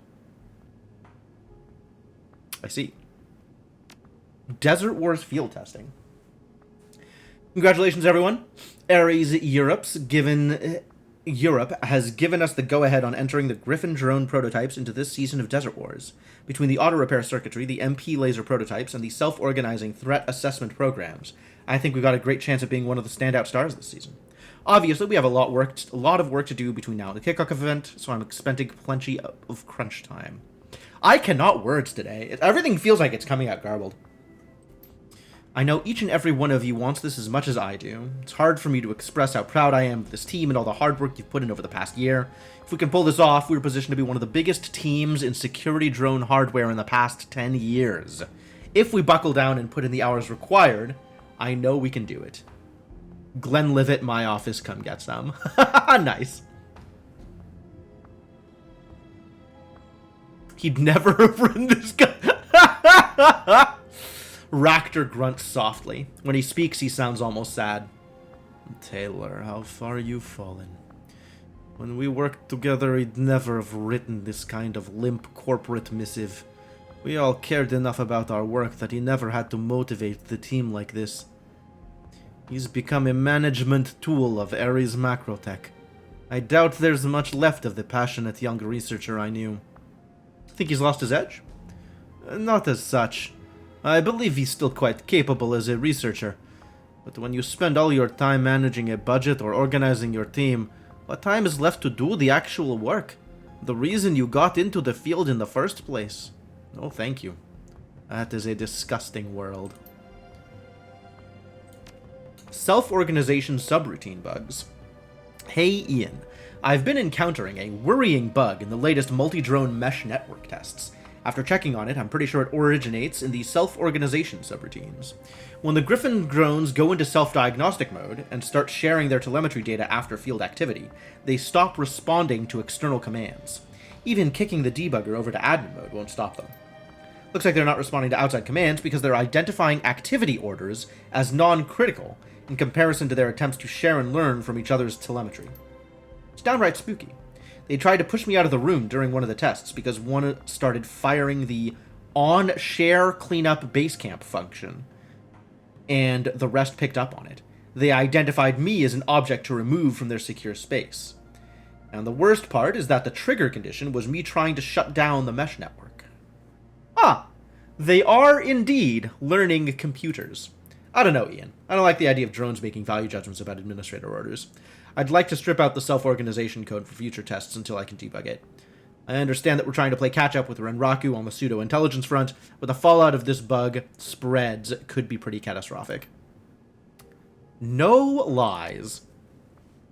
Just a heads up for the team, hold on further self-organization tests until you get the all-clear from me, Taylor, or Yan. There's a bug where the drone network refuses external orders while they're pursuing their self-generated directives. Data sharing, learning, battle examination, etc. It's nothing critical, but it's going to make debugging other systems a pain in the ass until we get it sorted out. General tests are still a go. 10-1, they're still using my old code.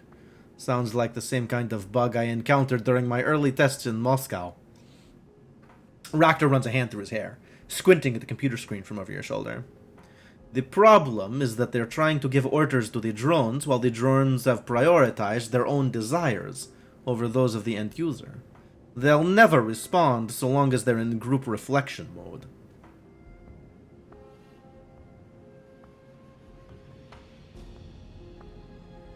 Drones don't have desires, Ractor. Except Koshei, right here, very clearly an alive dog. You're saying the drones don't listen because they're busy with their own work and don't want additional work? In essence, yes. The more complex pseudo-intelligent drones become, the more we have to learn to convince them that what we've ordered them to do is the best course of action, within reason. Part of the reason the self-correction code exists is to protect against user error. These drones are only doing what they've been designed to do. The deeper I got into data sharing and self-development code, the more I came to realize that it was impossible to build a truly independent drone. Oh, I see. The ordering of the sentence. Oh, the sentence structure didn't quite land on me. Okay, no, I got it. The more I came to realize that it was impossible to build a truly independent drone, a system as simple as waiting order priority. Checking from A to B to C is functional but inelegant. My solution was to create a system of interlocking desires and motivations that shift and change over time. The only overriding principle is that both Koshei and I must work together to solve problems.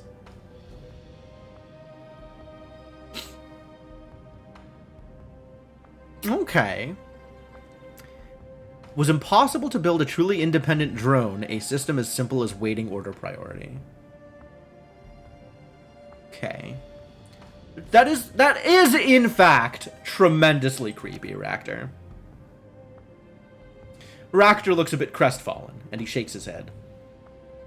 I do not expect you to understand, my friend, but trust me when I say that while it may not work for you, it does for me. Koshei is the single most effective solitary drone in the world when it comes to independent planning and threat control. It got that way through my love and respect for science. It may unnerve you, but it's a very effective process. Alright. What about recent messages? Olympics cancelled? Can't stinkin' believe it, young. After spending all that time and money tracking down tickets to the 2060 Neo-Tokyo Olympics, the OIC's cancelled them entirely. Some crap about not having enough participants. I guess a ton of countries pulled out in protest over Japan's treatment of metahumans and the way they've handled their holdings in California. Good, good. It's nice to know that even future fantasy racism has repercussions. I mean, yeah, I'm all for equality, but the Olympics, that's about brotherly love, the spirit of cooperation, and the unity of mankind. I can't imagine anyone using them for such transparently political purposes. It breaks my heart.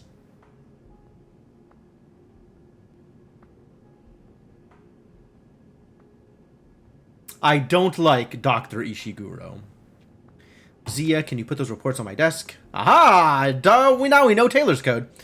I was hoping to take a look at your power output test data sometime soon. I'm going to be in and out of the office all day, so just let yourself in and put them on my desk. The code is 98144. Thanks. What is this? Lab safe? That sounds very relevant to my interests. Safe status locked. Oh dear. There's a small keycard slot on the side of the safe. A red light grows softly next to it, indicating the safe is still locked. Too bad. Find a key for the lab safe. Does seem like that would be useful. Shutter controls? Shutters must be closed during energy emittance testing. Failure to close shutters is grounds for immediate disciplinary action. There is a small note attached to the panel. The shutter controls are currently also closing the security room shutters. Talked to maintenance about it. They haven't had a chance to fix it yet. So bear in mind, when you close the shutters for laser testing, security cannot respond as the side door auto-locks. Make sure nobody goes in or out of the main lab while shutters are down. Oh, well, that's convenient.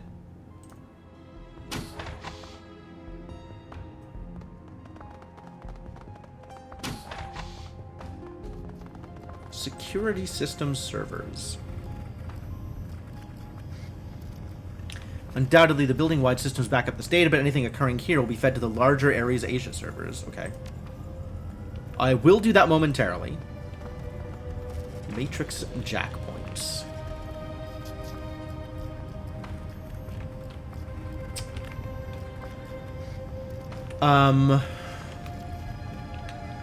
Security can't respond while the shutters are down, huh? So I guess once I'm ready to do anything, I should put all the shutters down first. Can you read that note again? Said something about closing a side door?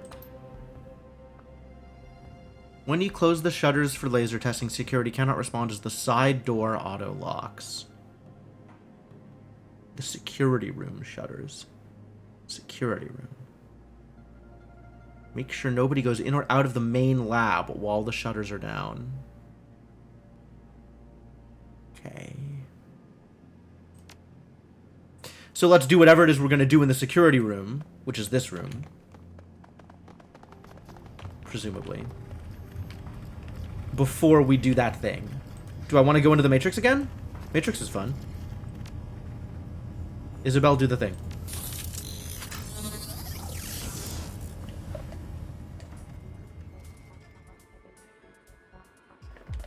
System trace still high. That seems problematic. Oh. This is another way into the same Matrix space. Fascinating. We never did figure out where the portal here goes. And I didn't really play around with the portals over here, but there's several things I have access to here if I want to, if I want them.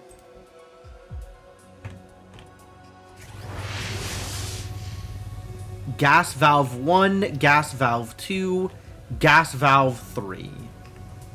Okay.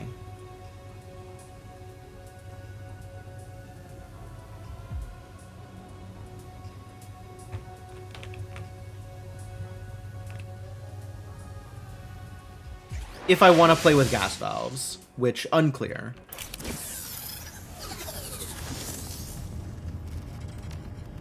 Alright, here we go, doing the thing.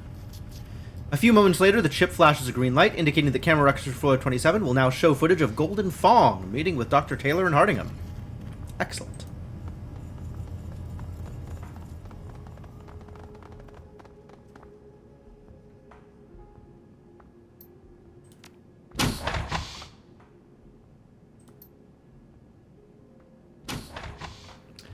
Shutters are closed. So now security cannot interact, is what I'm hearing.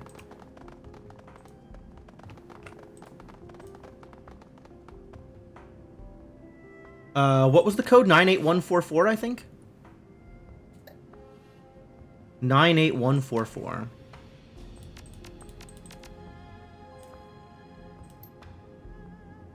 What was the other thing I got? Security scheduling ICE code. Okay.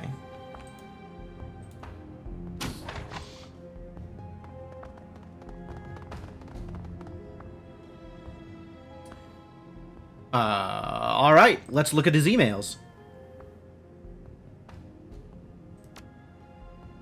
Hardingham, I cannot believe you. Did you tattle on me to Knight Errant, saying I'd blown off the security brief and ran to go drink alone? Psh. I'm a senior researcher, not a bloody prisoner. If I decide to go have a drink on my own, that's my business. Besides, Central and Admiralty are both crawling with police at any hour. They're AAA secure, for God's sake.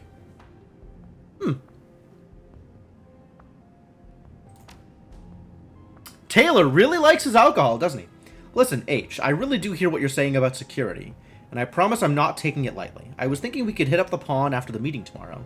About 8 or so takers from the lab, and Knight Errant promised to loan us a low-profile bodyguard to make sure nothing goes awry. How's that sound? They changed your door code while you were out on vacation. The chips got a little fried when someone forgot to close the shutters in the laser lab when they were testing one of the new emitters. 23847. Cool. That's Hardingham's code, probably. 2231? This is information I want, probably. H, one of the researchers downstairs hit me up in a meeting about supporting something called 2231, headquartered in the Algonquin Manitou Council, some godforsaken black site called Complex 68G. I guess it has something to do with that debacle in Chicago. Research into cleaning up the CEZ and whatnot. I thought it'd be nice if we could give them a hand, lend them a prototype of the specs, just let them test the laser out there. That's neat. Project records? Security briefing. Last week, Knight Errant officers responsible for the security of this facility received several reports of suspicious activity in the public area of the building. 1331 last Tuesday, security footage shows a troll approximately 20 to 28 years of age entering the public mezzanine areas of the building. The subject was seen attempting to gain access to restricted areas.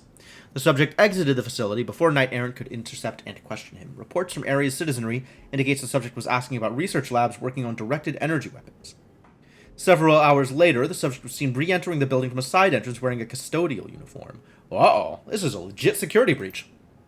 Knight-errant guards attempted to detain the subject, but during their arrest attempt, both guards were severely injured. Whoa, bummer. For those guards. Probably.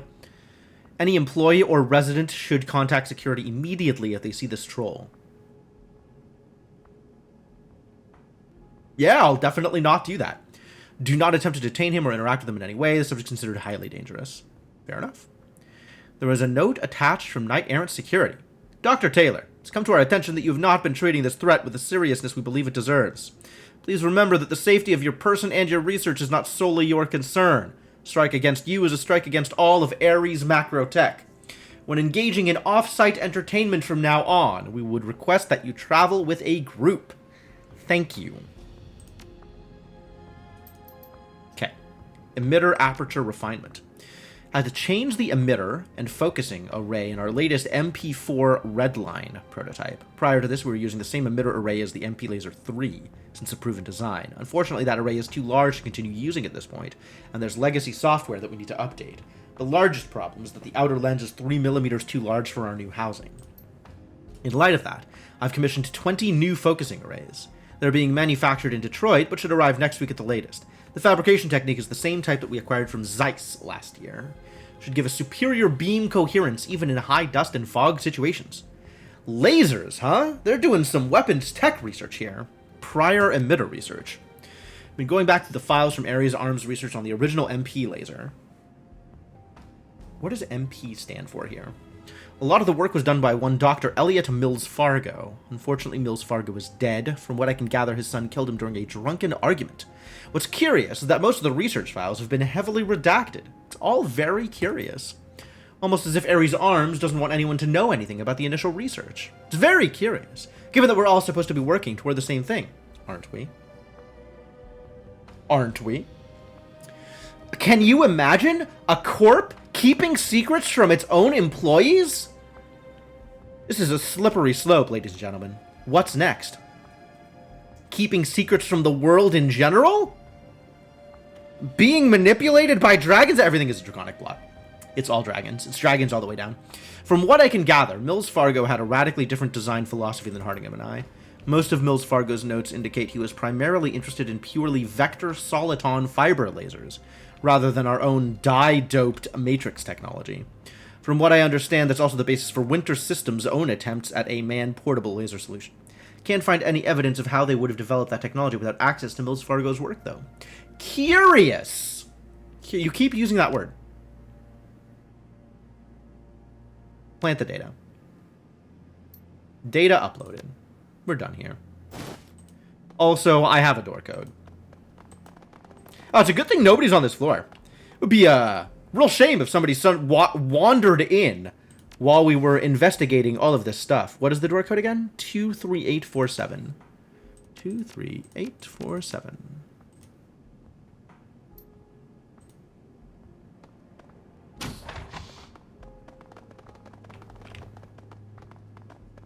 Computer? Project records.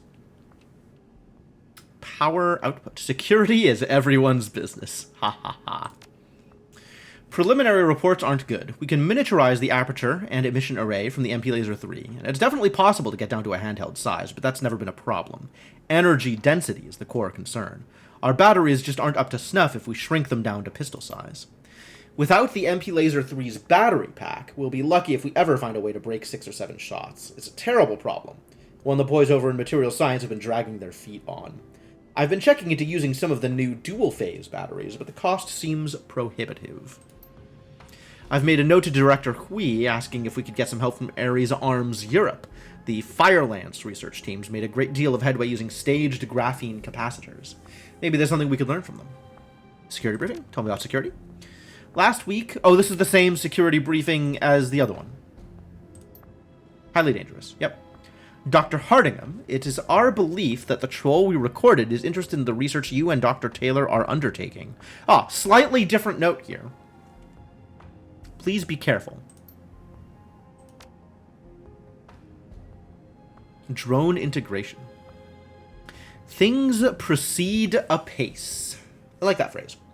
Assuming a standard medium drone like the Inquisitor or Rover 9230 models, the drone provides sufficient power to enable the prototype effectively unlimited bursts, though there's a 30-second charge time if the capacitors are drained rapidly.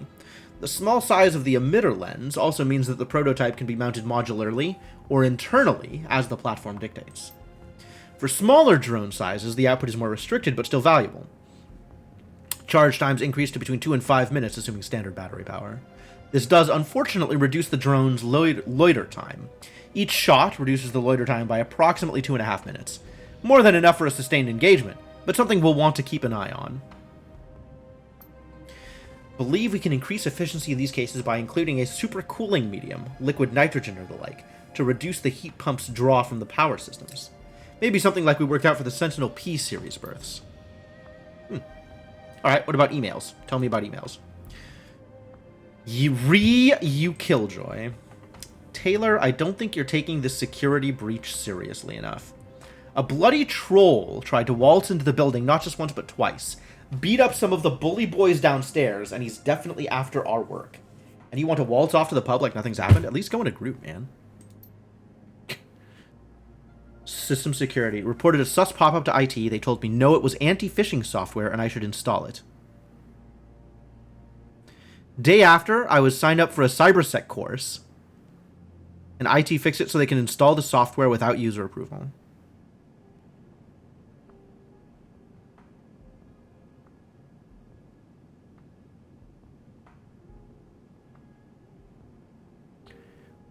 If you respond correctly in that situation, why were you the one being signed up for a cybersec course? Like, yeah, a pop-up to install some random thing? Like, don't install that thing.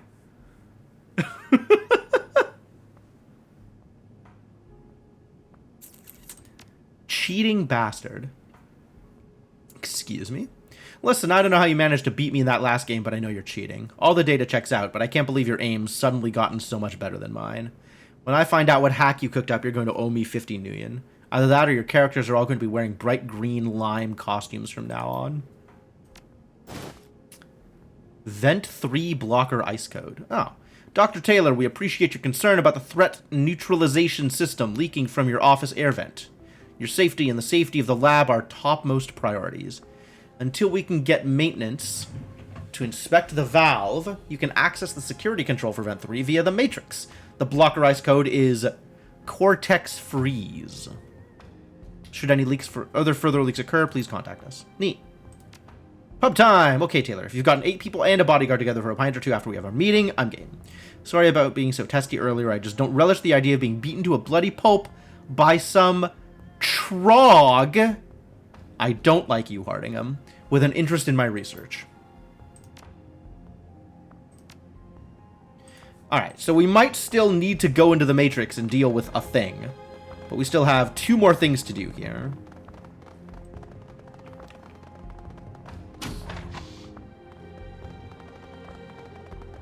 There's no way we get out of here without a fight. It is a slur, I agree. We've gained access to the main lab. Oh, there it goes. The stillness of the Ares laboratory is suddenly rent by the unmistakable sound of an explosion. The other troll's coming in at the same time we are. God damn it. This is why you don't hire multiple groups of Shadowrunners at the same time.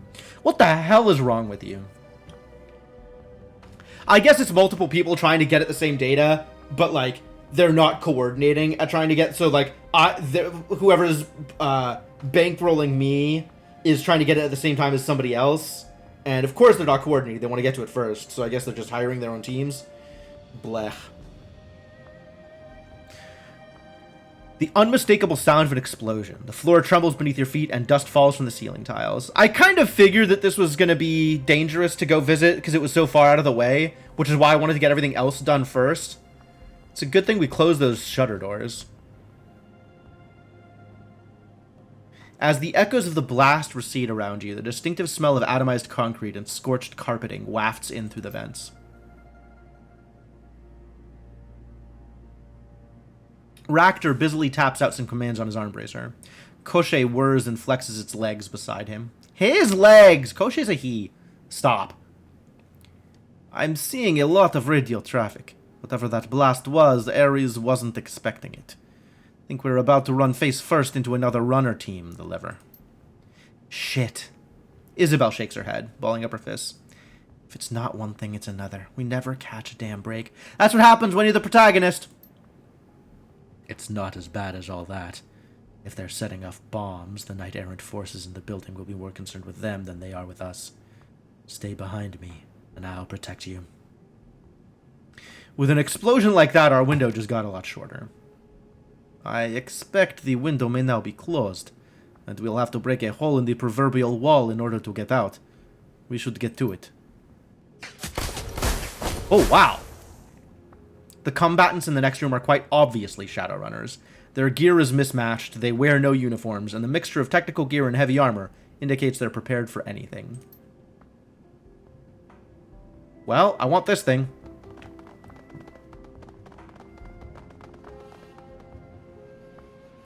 The other Shadowrunners huddle up. Their voices are loud enough that you can hear them even through the glass door. They don't seem to have noticed you yet. Christ on a crutch, that was nasty. The orc wipes sweat from his brow with the back of one hand. Jarl, is that the last of them? Looks like it, Bull. My C-12 wrecked the stairwell, so we're safe from backup via that route. He hands a canteen to the human woman next to him. Dizzy, how you doing? Taking a long drink from the canteen, the woman breathes a deep sigh of relief before tossing it back to Jarl. Remind me again why we went to the executive level before getting to the lab? I'm all for a brawl, but pulling 4 knight-errant adepts off of Opti isn't my idea of a party. Dizzy points an accusatory finger at the shaman. You, sir, need to practice your martial arts. Opti.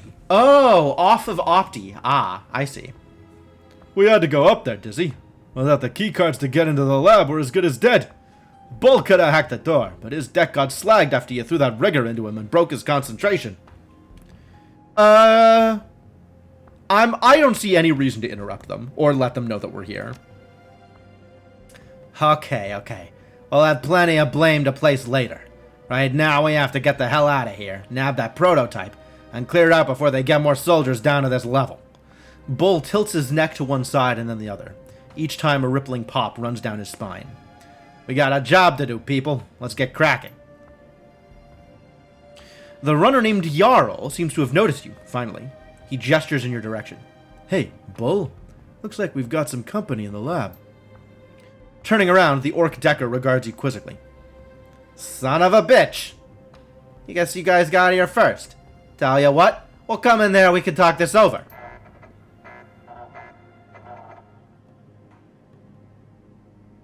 Bull waves an RFID keycard at the door, but it only buzzes in denial. He glances at the keycard in irritation, and then turns his eyes to you. Ah, hey, would you mind letting us in? I'd rather not be trapped in here when knight-errant backup arrives. This is because I lowered the shutters. Otherwise, they'd just be able to come right in with no problems. But instead, I did something right. Not until you tell me what you're doing here is a pretty good answer. Probably the same thing as you. That lab has a laser prototype, yeah? That's what we're here for. Just looks like you got to it first. Opti glances over his shoulder nervously. Do you think we could have this conversation inside?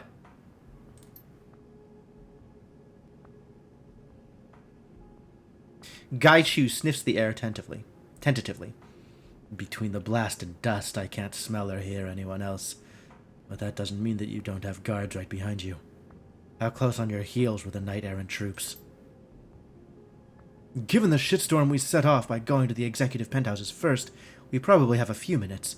They'll be too busy trying to figure out what we were doing up there. Jarl runs a hand through his hair and shrugs. Hardingham and Taylor's apartments are pretty trashed, so they'll have to figure out what we're really after before they can respond again.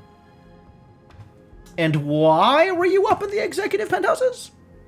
I'd gotten some intel that Hardingham and Taylor would be out tonight, but they had a secure safe down here. We figured that that would be where they kept the prototype, and the key would also work on the lab door. Bull looks mournfully at the keycard in his hand. If wishes were fishes. Looks like we made the wrong move heading up there first. Ractor gives you a significant look. He speaks quietly, so that only you can hear. I know Taylor and Hardingham. That key is almost certainly for the private safe where they're keeping the auto-repair circuitry. We need to let these runners in so I can get that key. Let's find out if they're willing to give up the key.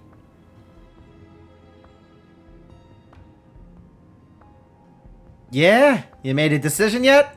Kinda getting nervous out here. Give me your key card and we'll let you in? Well, I don't know what it goes to. Sure as hell doesn't get us inside that lab. Sure, I guess. Can I do it from here? Yes.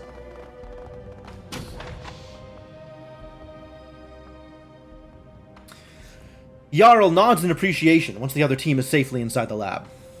Thanks a lot. We would have been cut apart out there. Never let yourself get backed into a corner, you know? Sounds like something went wrong. Bull's deck got slagged by some sparky ice. He got surprised by a rigger coming out of a hallway. I did a hip throw on him, but his body hit the jack point Bull was using. Some kind of surge hit, the system went to red alert. Before we knew it, Night Errant was crawling all over us. Rookie mistake, honestly. If I'd set up a redundant signal filter, I'd have had an extra split second when the jack got fritzed. As it was, I tripped some tar baby ice, and before I could get free, the system was lit up like a Christmas tree. Rookie mistake, buddy! Oh. Here, catch. This card's worthless to me. Bull tosses you the keycard he was attempting to use on the lab door. Thanks. Jarl spends a few moments scrutinizing you and his face suddenly lights up. Wait a minute. I recognize you. You're the lever, right? I am the lever! Your name's all over the shadows of Hong Kong. From what I hear, you've been doing a lot of work for Kindly Cheng. Well, damn. Blinking a few times, Dizzy looks you over. There's a touch of awe in her voice when she speaks. I didn't expect to run into such heavy hitters on our first run out here. First run? Oh, you poor, naive darlings. What are you doing?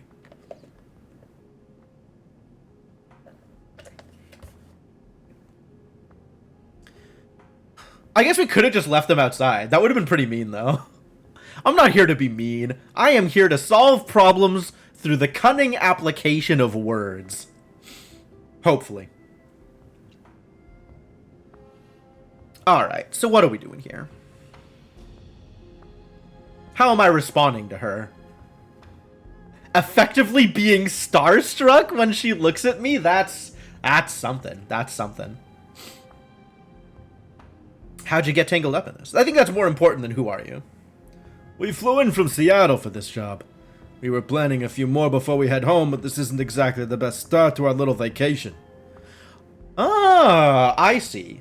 From Seattle. Everybody's from Seattle. I guess anything that happens is either in Seattle or Berlin, or I guess Chicago. Chicago's pretty off-screen. Opti quickly checks over his gear and weapons, reassuring himself they're all still in working order. Listen, I hate to bring down the mood, but we need to get the hell out of here. What about the prototype? Bull shakes his head and snorts crudely.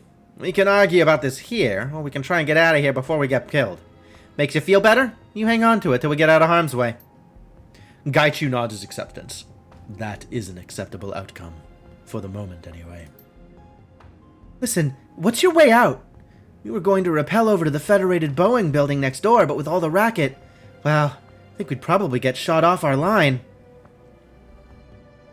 Alright. Well, they've been nice enough. Like, if they were gonna backstab me, I figure they wouldn't have given me all of the things that they've, like, just tossing me the key. Like, there would have been a little bit more back and forth there, and, like, Dizzy being a little starstruck. Like, alright, I am effectively disarmed here. If after all this they're still gonna backstab me, then you know what? More power to them. They've done a really good job at managing their acting skills. All four of them, if they are in fact going to backstab me here. So you know what? Good on ya. I'll cede this one to you. Come with us. We're taking the elevator shaft to a collapsed MTR station. I didn't even know that was there. Should have done better legwork before we got here. Bull reloads his pistol, snapping it back into the holster with a loud click. We'll follow. More guns couldn't hurt, right? You lead the way, we'll be right behind you. Suddenly, there is a blare of alarms. Red lights click on overhead as an accompaniment to the noise. You also hear a sudden hissing sound. Oh, we needed to set the vent first, didn't we? Garbage. You also hear a sudden hissing sound, rather like a tire deflating, and with that sound comes an acrid odor hanging heavy in the air. They're gassing us! Look over there, it's coming out of that vent! If my deck wasn't fried, I'd be able to jack in and stop it. Hope you brought a deck or some drones. If you haven't, we gotta get out of here fast. Oh, rounds specifically. Okay, what is this thing? What did I just get? The thing? The drone? Okay, so, valves closed 3. You... Quickness. AP 1 and movement by 2. This is the good stuff right here. So the drones can apparently do something. And our Decker also can do something. So let's send the Decker. Do I have support? I can't haste because I use my AP. Curses.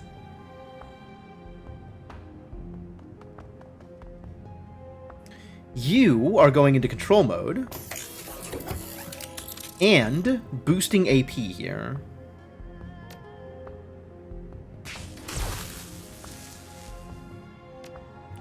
You are going into the vent.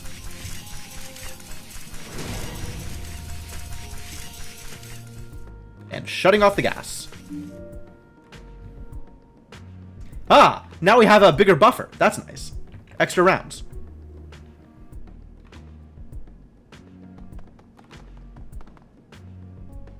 Run forward. Gaichu also run forward? Like, I don't know where we're going here. I guess we send a drone after that one. We can send a drone after this one too. Is that like a drone hole in the back? Cool. We don't need to go decking for it. Which is good, because I don't really want to have to do that on a timer. That sounds awful.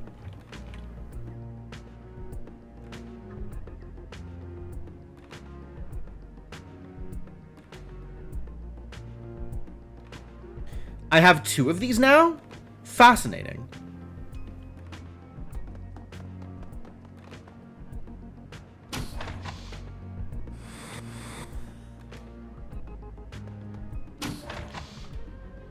Oh, there are enemies, are there? Anything else I can do for quickness and strength, accuracy, repairing battle damage? Nope, just start moving. I guess you can haste up. Let's see if you can actually haste up the drone. Like, I don't think you can, but let's find out. Okay. Well then, I guess it's... Hang on. Ah.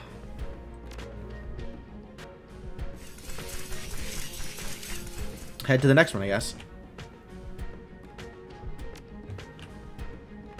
Alright, let's go one space at a time, I guess. So we can see what's coming up.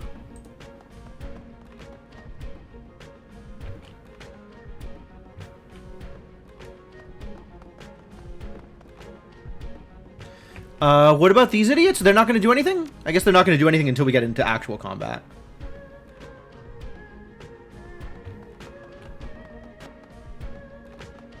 Oh, there they go.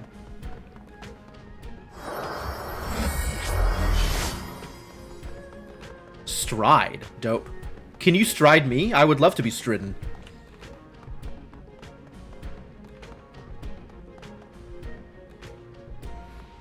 Ah, we found enemies.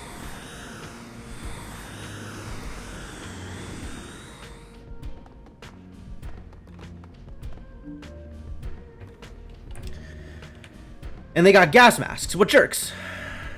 There's a rigger, and then there's these idiots in the back.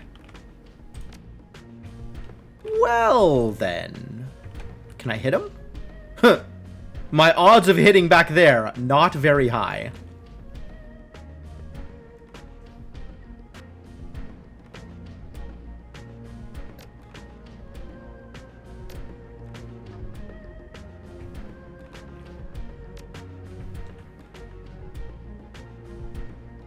Alright, well, armor up, buddy.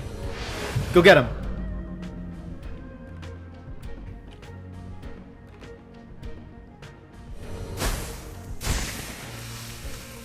Sick. Still can't do the thing, but... quickness and strength for 1 round? Sure.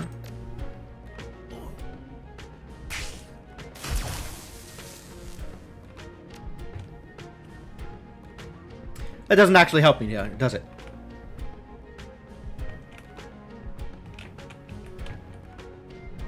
I want you to go to this space.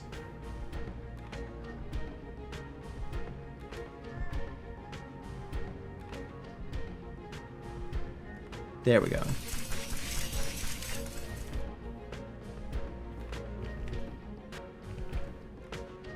Can't really melee from out here, but okay.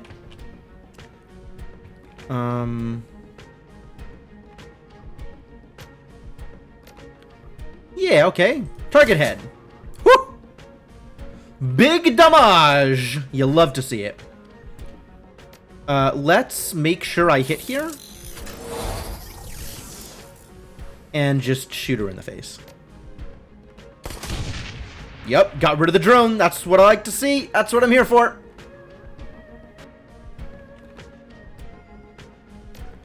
We're gonna armor up and come out here and tank.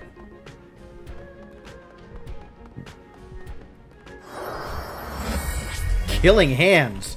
Yo, that adept. Getting ready to do adepty stuff. Never played with an adept before.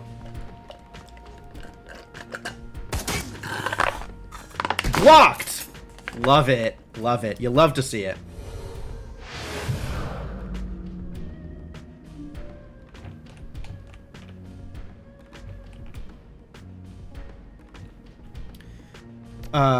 Let's haste up the shaman, or the runny boy. You can't do anything from back there, so I guess... Can you actually hit this idiot from back here? Would have loved to be the AP thing here. That would be nice, but whatever. How about accuracy? Neat.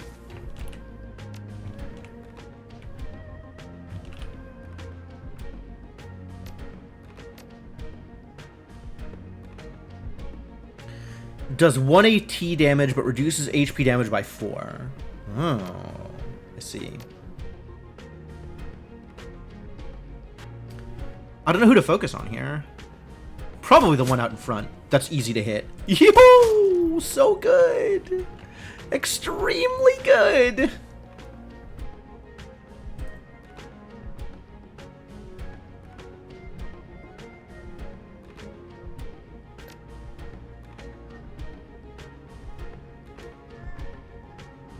Well, they're not coming in. So I guess let's just try and do a regular shot at this range? That's maybe not that smart. Okay, we'll run up to here and then try and do a shot. It's not even better.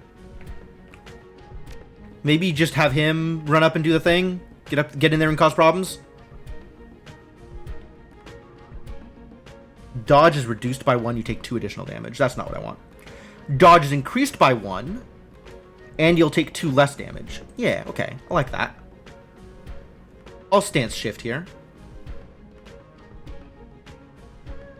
Then we'll run in and cause some problems.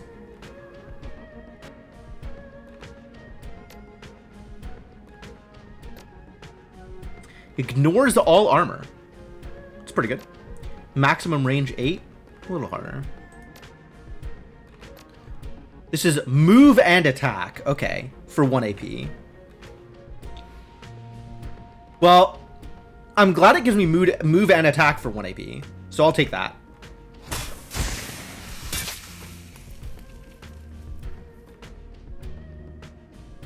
I still have 1 AP. Wait, did it cost AP to switch? That's not right. Oh, I shouldn't have done that. I should have moved and gotten undercover. Oops. Alright, well, I guess I'll try this, even though it's gonna miss. Oh, that was not a miss! It was kind of a miss. But, you know, the good kind of miss. The kind where you still hit. What are you doing? If you're gonna run in, do something effective! You jerks. Oh my god, what assholes.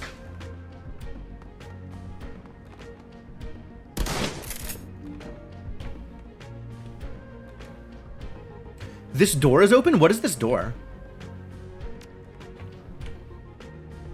Alright. Let's get the drone in. Drone needs to go. Drone's got some work to do.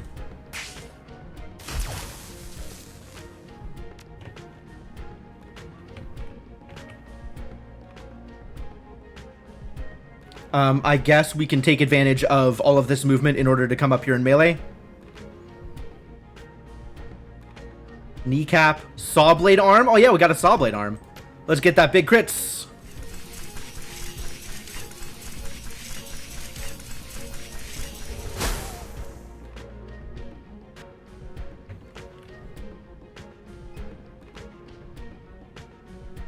I can't move. They've got me hemmed in. Oh my god, what cheaters. I can't believe they would do this to me.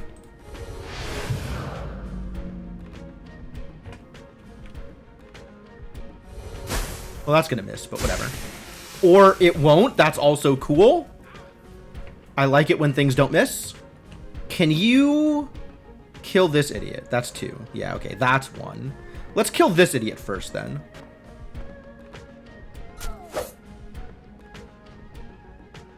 Oh, no damage, actually. Now stunned. Last hit here.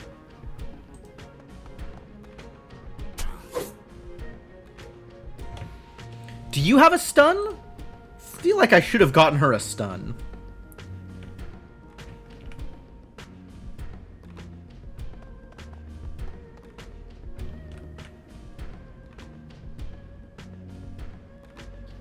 Increased chance of critical and also uses extra bullets. Fine. Got him. Oh, now they're running in. Now they're gonna come in and do things. Target neutralized. Fucking kill stealers. Alright, go get the thing. Go solve this problem.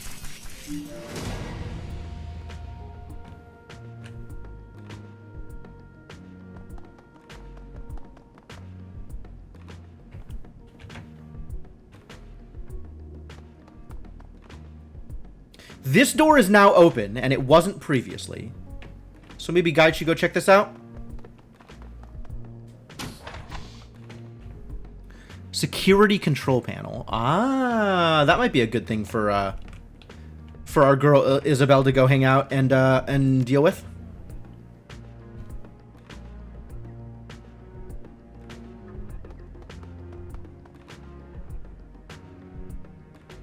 Not enough AP. All right. Just go stand next to it then.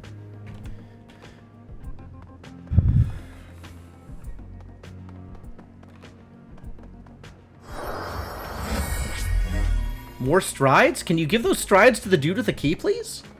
Or the drone? Help us out here, huh? We're all working together. Enemy turn. Uh-oh. Enemies get to take turns too? That doesn't sound fair.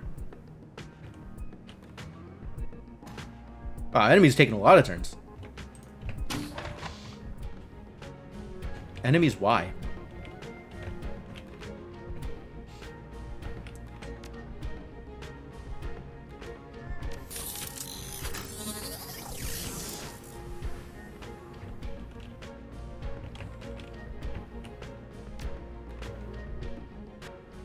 Okay, Gaichu out here first. Yep, here they are. Gaichu back off.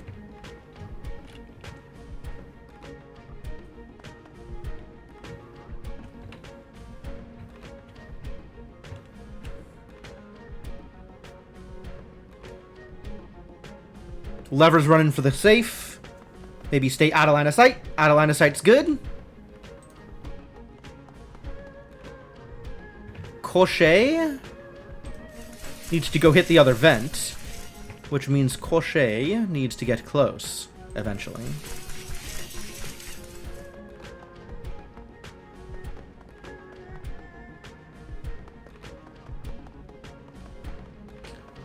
Hey, alright! The neutrals are drawing some fire. Alright, neutrals, go do the thing.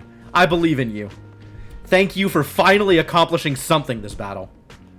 Even if it is just being living target dummies.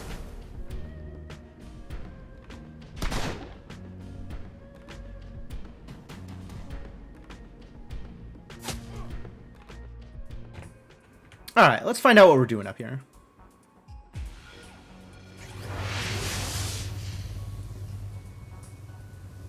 Gas valve 1, gas valve 2, gas valve 3. Which ones have I closed? Optional shut off the gas. And we have vent 3 blocker codes. Actually, how do I know which ones I've already shut off? Like, which ones have I handled? I need to know where to go. This is so silly. Valves closed 2 of 3, yeah, but which valves? If I'm actually going to do any work in the Matrix, I need to know what I'm trying to accomplish.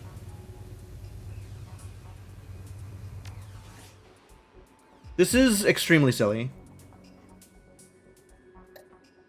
I mean, it doesn't look like I'm round limited right now. I could just do whatever I want in here, but like...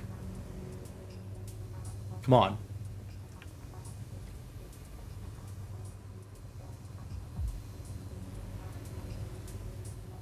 Well, getting to valve 1 is easy.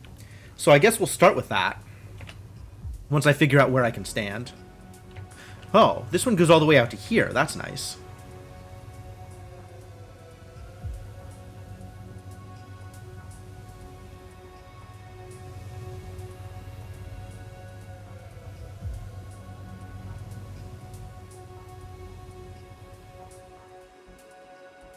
$20 on failure.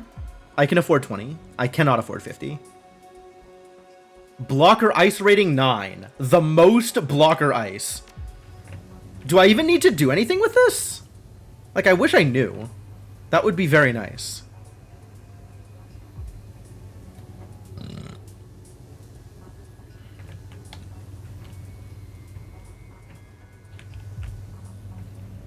I have the code for 3.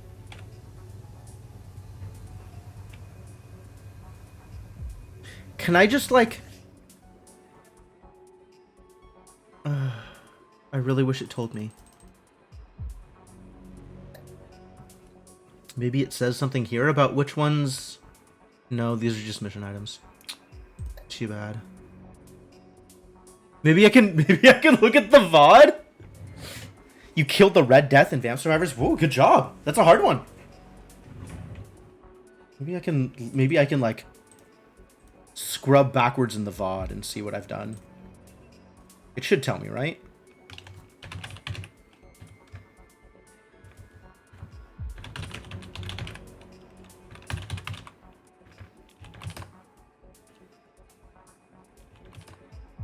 Alright, you can... Uh-oh. Alright. Now I'm listening by this is a problem. I'm not trying to look at what I'm currently doing. Mute! I'm not trying to look at what I'm currently doing. I'm trying to look at the VOD. Where's the VOD? Where is it? What I have just been doing. Help. Past broadcasts? Okay. Found it. Let's see if it's gonna say. What has the drone done so far? Don't need to listen to bull talking. I need to find out what Crochet is doing. Shut off gas. Okay. Oh, I don't even know. I don't know which is which. Okay, I see the problem. I begin to see the problem. It wasn't telling me even as I shut them off. Because as far as Crochet is concerned, they're just vents. It doesn't know vent 1, vent 2, vent 3, vent whatever. Well, that's unfortunate. That makes this a little bit harder.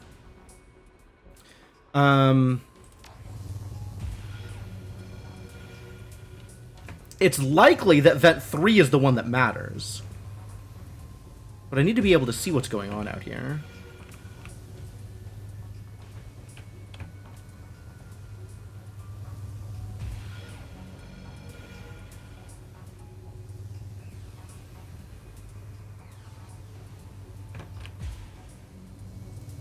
I think I can go now.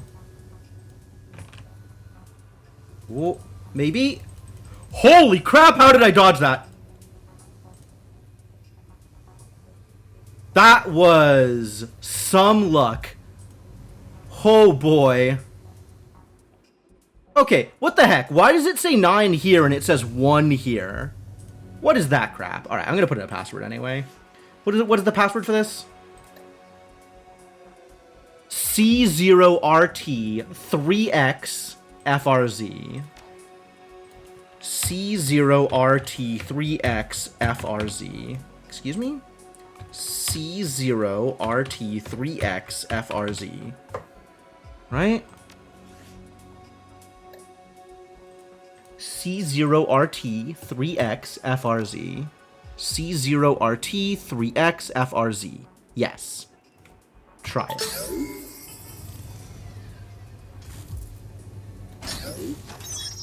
Okay, so 3 was the one I needed to get to. Excellent.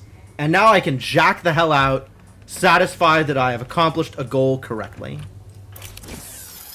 We're done here.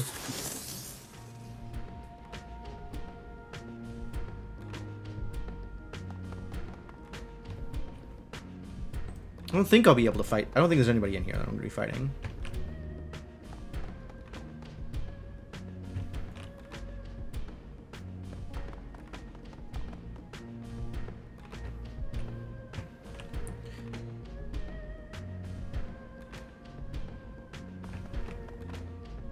Okay, so there's 2 idiots here, which I'm not in range for, but I can be in range of this one.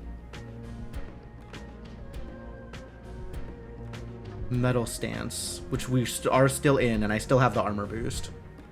So yeah, let's go get him. That's fine.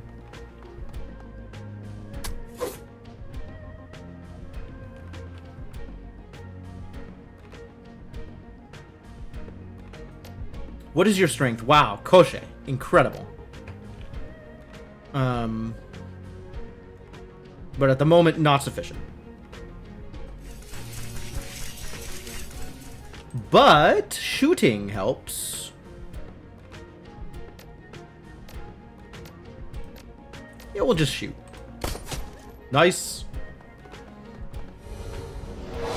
Slowed, okay. They've got a gun. That doesn't really matter. Hey, ow, whoa, whoa, whoa there, buddy. Excuse you. Do not crit your allies, please.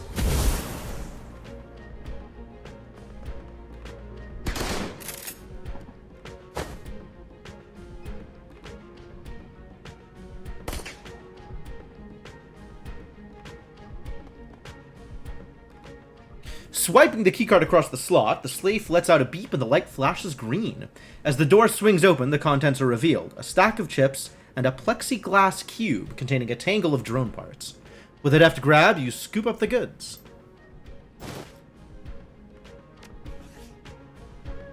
Alright, all that's left is escape. Well then. 4, not enough AP. I see.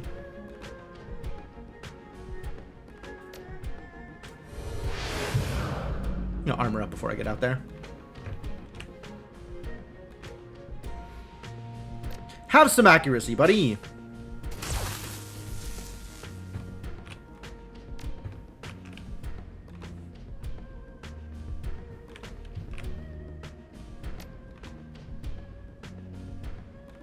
I really gotta find some better things for armor stripping.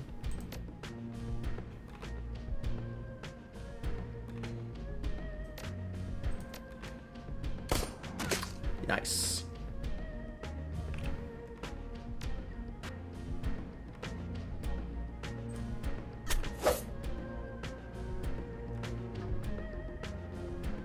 Alright, I'm feeling good about this. Let's go take some damage. Let's go deal some damage out here.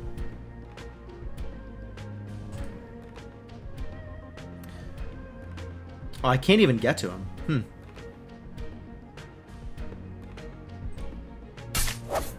Whew. Crochet. Increased crit chance? I like that. Maybe make them increased hit chance also.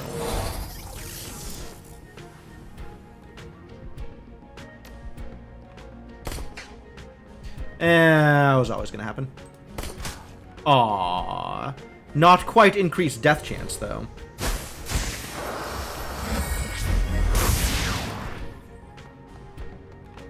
Please kill this one?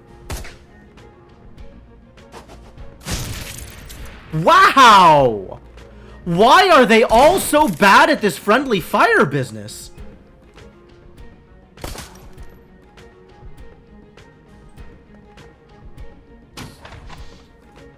Hello, Devanok, you have the plague? My sympathies. You were in Germany. You did a lot of flying. 2 AP. Rude.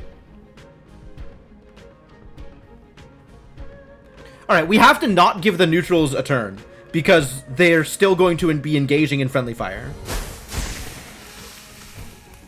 So let's just get out there and kill some people.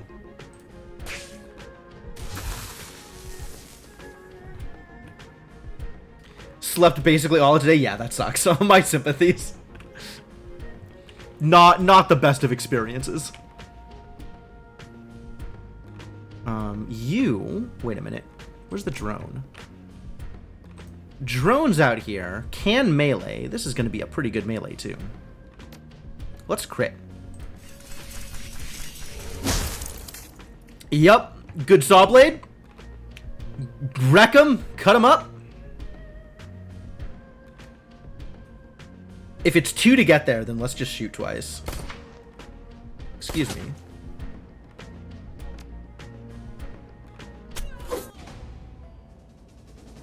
Nice.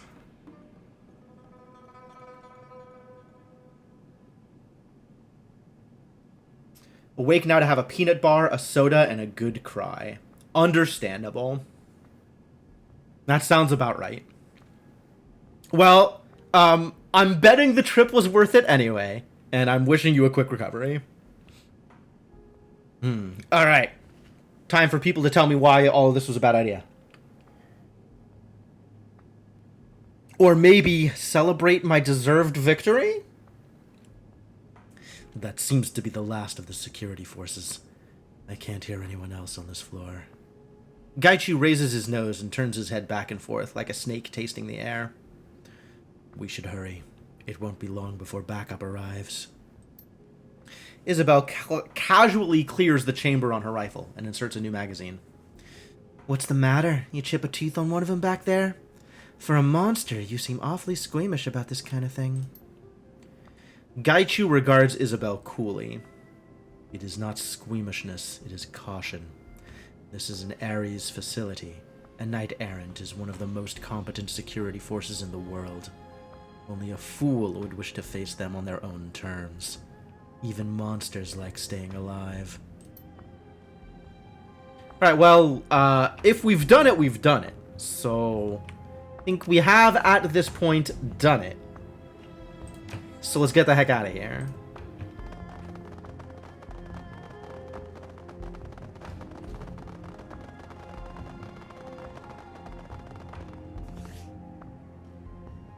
The elevator doors refuse to open. Some kind of manual lock is engaged. A blinking alert message reads, "Elevator in transit. Doors will unlock once elevator passes floor 27. Okay. Looks like you won't be able to pry them open for a minute or two. Better hunker down. There's not even any enemies here. Why are we hunkering down? Slept on a Starliner alongside a rock star. Watched a concert from on stage. Talked about the van's future for days. Yeah, that sounds pretty worth it. It sounds like you had a good time. That's good. Oh. The enemies are back. I don't know from where, but they're certainly here. Alright, well, let's set up, I guess.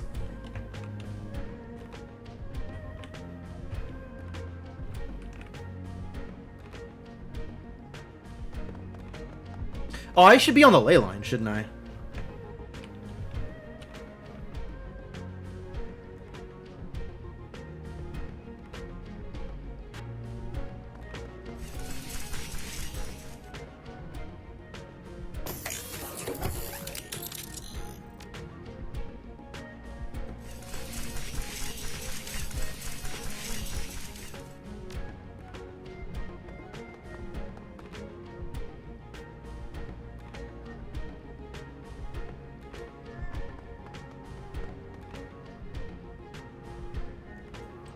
I think that'll do. I think I don't have anything else I care to accomplish here with these units.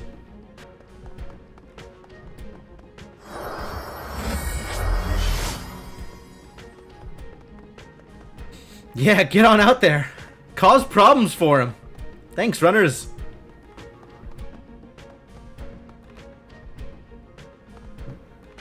Oh, here they come. We found them. They've been found. Whoa, what the hell was that?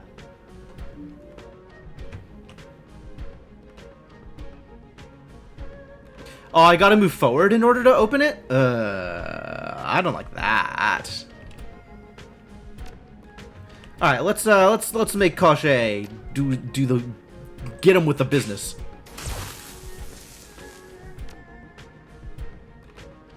Deliver the business, friend drone.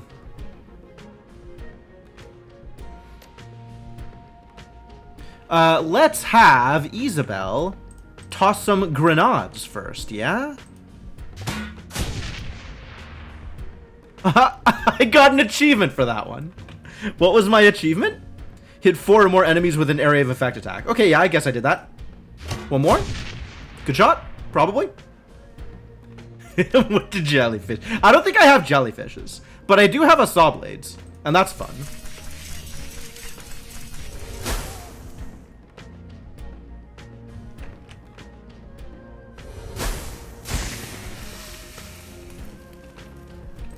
Armor up, buddy. Is there any of these that increase movement speed? Alright, I guess we'll just dodge up then.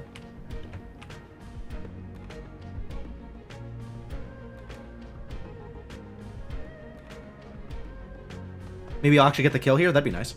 Oh, this is just AP damage. There's no way that could have killed. I'm being a dummy out here. Killing hands. Oh, this is gonna hurt. Or not. Oh, he's at 1 health! The stupid magic pixel. Breaking out the fists? How well is that gonna go for you? Drunk. Yeah, right? That dude. That dude. Impressive work, that guy.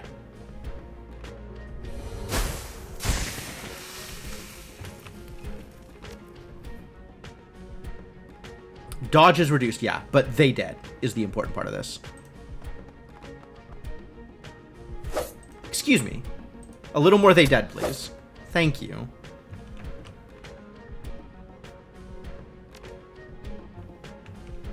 Quickness and strength. Yep, I like that plan. More damage. Drone? Get him. Oh, wait. Strip armor first.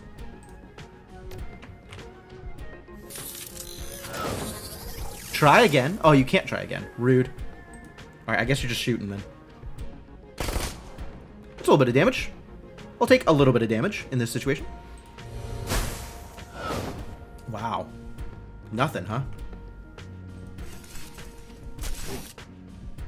Ooh, AP damage. Look who's sleeping. Even from there, you can't hit? He's so bad. Grenade? You moron. Is grenades all you got? The worst. Cauchet, kill him. Cauchet, kill. Maybe a little more killy? Thank you. Alright, and we're out. Yeah, yep. Pretty much never gonna forget that. It's I agree. Hell of an experience. The pungent smells of musty stone, grease, and the remnants of neurostun gas mix in your nostrils as you rappel down the elevator shaft. Whatever frustrated knight-errant security officers are in pursuit are too far away to be heard. All around you, there is only darkness and the occasional red-hued maintenance light. As you reach the bottom and pry open the heavy elevator doors, light comes flooding into the shaft. With any luck, you're only minutes away from the MTR station, and with it, freedom. You mean I'm not out yet? It's actually giving me like a scene transfer without saying I'm done? Fascinating. I guess we have to fight the other Shadowrun team at this point, right? Because there's no way we actually just get out.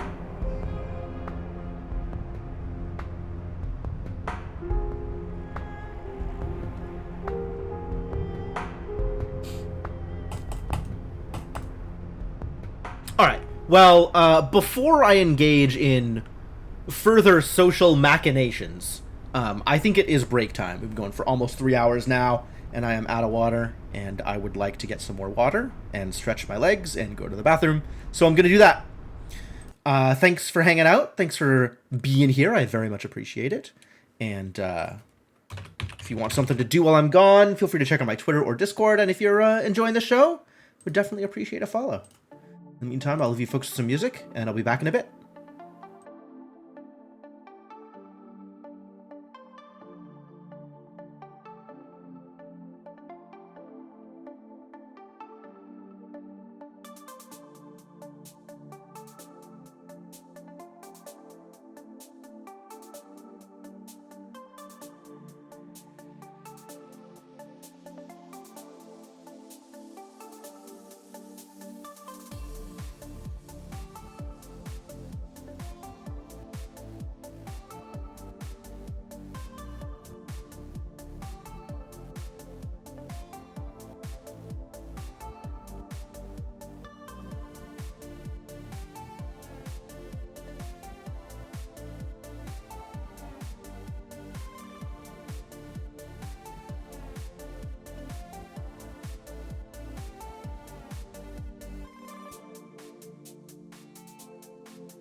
Alright, I am back. Ready to keep doing the thing. Oh, I am impressed at your array of sip emotes, Kelvin. Good job. Let me pause the music. And we'll get back into the game.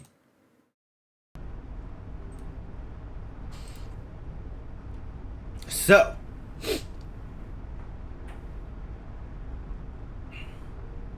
Here we are. I guess it's time to figure out whether or not they're going to backstab me or whether we can actually get along. I guess the question depends on whether we have to give up, whether they think that we're going to give up the prototype. I'm wondering if it's separatable. Like if the prototype that, like if the piece of the prototype that that Raptor wants can be separated from the laser, which is clearly the part that they want. I guess we'll see. You exit the service elevator and step out into the dimly lit basement. You hear no sounds of alarms nor shouting, but it's only a matter of time before Knight Errant catches up with you. The basement smells of mold and stale air. Faint vibrations run through the floor and walls every few moments, evidence of MTR trains passing nearby. That was closer than I'd have liked. Whew! Dizzy hunches over, hands on her knees as she pants excitedly. She straightens as she calms down. Chalk that up on things I don't want to do again. Get gassed while trying to escape from Knight Errant. Ah, buck up, Dizzy. At least your fists and feet get hurt, those bastards. Swear to God, I'm never running against Ares again unless I've got an assault cannon with me. The old 6-gun just won't cut it against Knight Errant. Just spring for some APDS rounds, man. You don't need to overcompensate that much. So what now? You just march through the basement into the central MTR station? One of your favorites got rotated out, but you got plenty to get by. All right, fair enough. Fair enough. I feel like my my stream doesn't really have enough brand identity to do like a sip emote. I guess I could. I don't know how I feel about using, you know, my face as part of an emote. And there hasn't really been anything out of a game that I've super liked that I could use for that.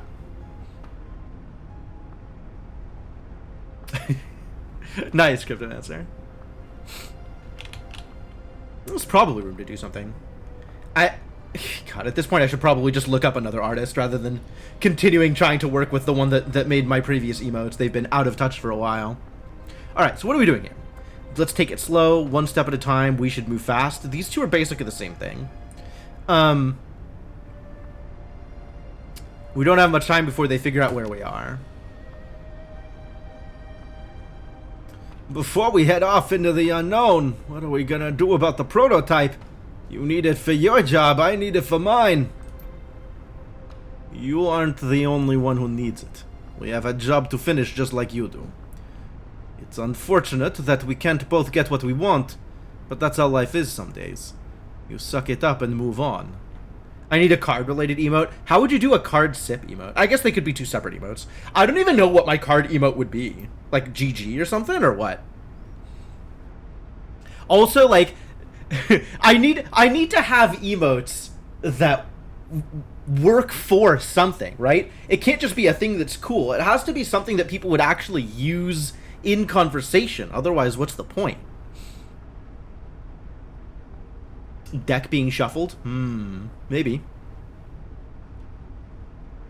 I still haven't done an animated emote. I should figure out whether or not I'm going to ever do anything with that.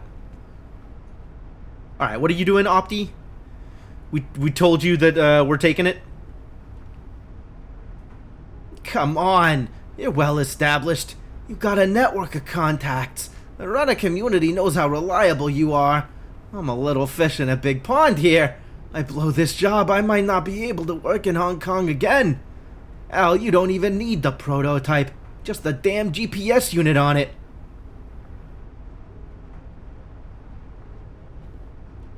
Don't knock vanity emotes. That is fair. That is fair.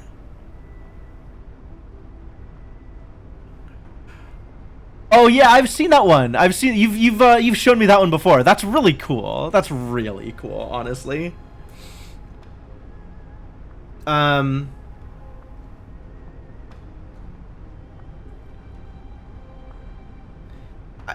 Yeah, I don't know what Opti's doing here. He's kind of appealing to, like,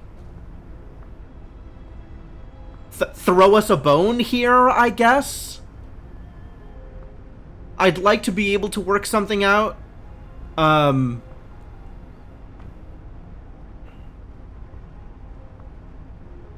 Maybe we can work something out? That's probably better than, the Fantastic one needs to be animated. Oh, yeah! You're right! You're right! I should totally get that one animated. With the streamers blowing, just like the Talos Principal fan. That'd be really cool. Man.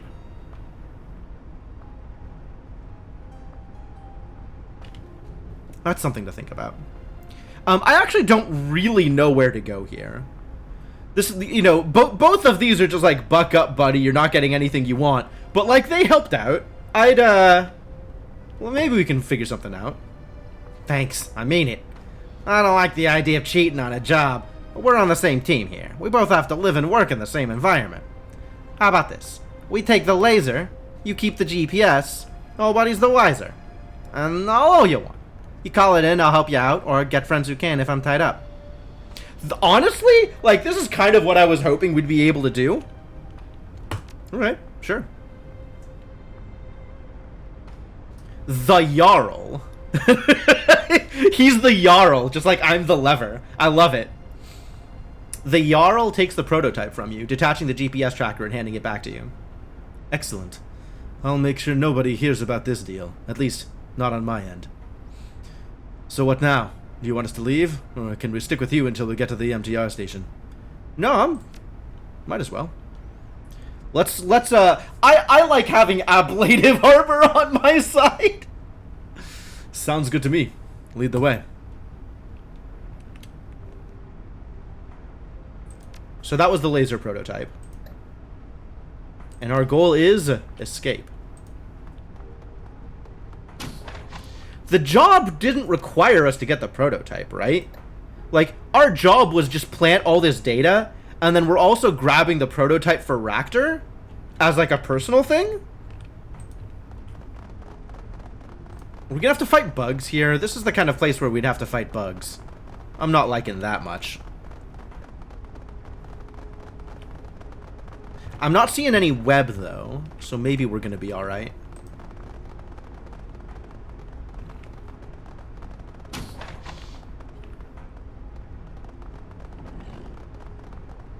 A piercing howl cuts through the silence of the empty station. Well, that's not bugs. Probably. It's distant, but won't be for long. Better move, and move quickly. Gaichu sniffs the air, expression intent. Guard dogs. They're headed our way, undoubtedly tracking us by scent. We need to keep moving, or they'll be on us very quickly. Oh well, let's keep moving, I guess. Warning, condemned area, no entry. What about this? I'll open the door. I don't know where I gotta go, but let's try and go. Oh, sweet! Free medkit! What a deal!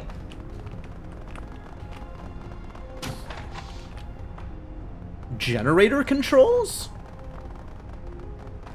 Oh, I don't have it. Oh, but Ractor can do it. This control panel seems to connect to the backup generators powering the disused section of the old central MTR station.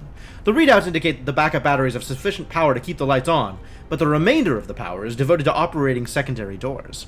If you could turn this off, you could prevent knight-errant forces from getting in except from the way you came. Oh, yeah, do it.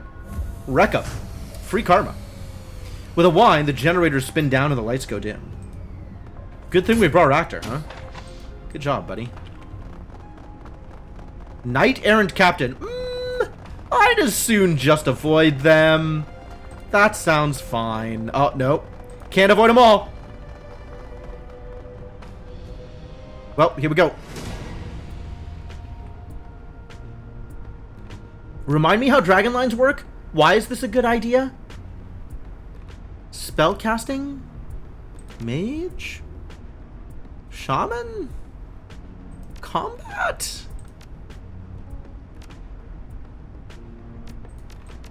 Basics? Where does it say how they work? Combat 2? Nope. Spellcasting? Dragon Lines. Wild magic of Hong Kong can be harnessed by spellcasters to amplify the power and accuracy of spells. Okay. Dragon Lines may also cause spells to seek out additional unintended targets. Well, that's cool. But I want more information about what this means.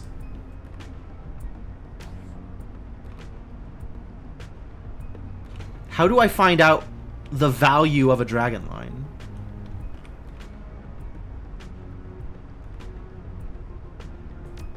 You have bio, right?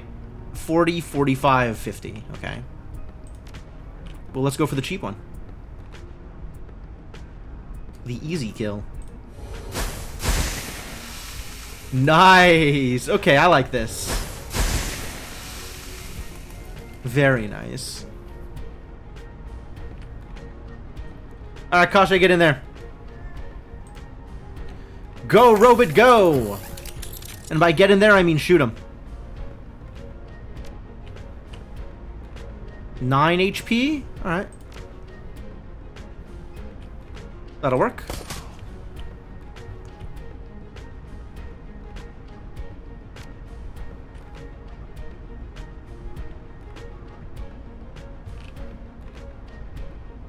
$36 and $44. Extra AP for the drone. Drone's gonna be better at shooting than our boy Raptor is anyway.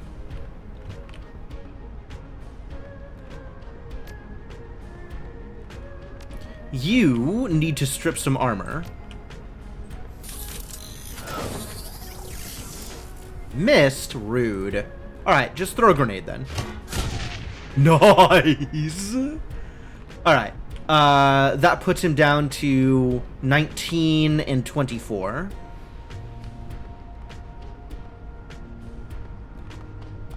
You run up here, and I think we spit.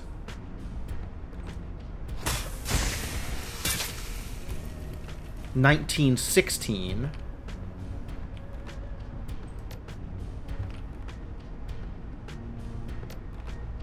You can just kill this one, right? Yeah, let's just kill this one. Ah, that's not exactly what I meant, but sure, I'll take it. And also guns? Man, if I could one-round this, this would be so cool. Let's get some accuracy on this shot. Crit 0%. Too bad. Still crit 0%. Too bad. Alright, let's just hit him then.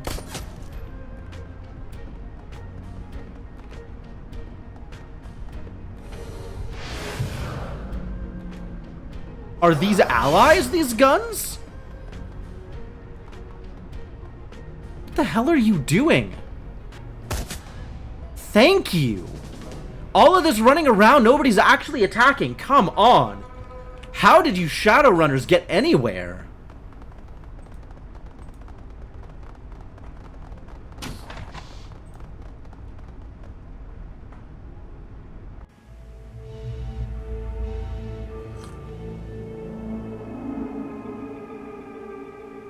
Success.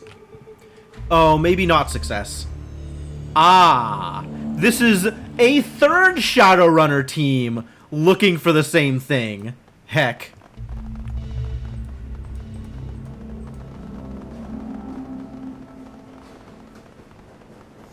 As you move through the MTR station, several figures move to interrupt your advance. The leader is obvious, a hulking brute of a troll. He cradles a heavy assault rifle in the crook of his cyber arm and reeks of stale cigarettes and casual brutality. The name Steeltooth is stenciled across the flak vest beneath his jacket. His eyes narrow as you approach. That's far enough for you, punk. Steeltooth gestures towards you with the barrel of his gun, taking a drag from his cigarette. My crew's had a long night. Nerves a little raw, you know. And crunching somebody's face always brightens my mood. At the end of this, you're going to meet all of the Shadowrunner teams in Hong Kong. Yeah, right? Every single Shadowrunner team out there has been hired to mess with Ares or defend Ares. Let me speak in small words so you don't misunderstand. He takes a long drag on his cigarette, exhaling the smoke through his nose. Give us the prototype laser. or we're gonna kill you so hard your ancestors feel it. That's the best you could do? My ancestors? Hell with you, little man. You think you're so smart? Let's see how smart you are with a bullet in your skull. I didn't think I was gonna be able to talk my way out of this one anyway, so I'm kind of not too torn up that this just ended straight into combat. Glancing in your direction, Gaichu shifts a hand to the hilt of his sword. I believe we are more than capable of killing this troll and his allies, should the situation escalate. I would not be particularly concerned about their chances of survival. You really think so, zombie? Maybe you're right. Maybe not. Either way, you just signed up to be the first target.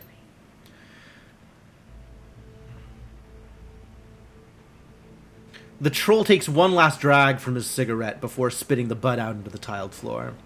Right. Cigarette's done, which means your time's up. Hand over the prototype.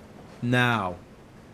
Well, if my only option is I'm not giving you a damn thing, and you must be that I'm not gonna lie to him. I'm just not. I kind of don't ever want to hit lie if I don't have to. And given the choice between no and you're an idiot, I'm leaning towards you're an idiot.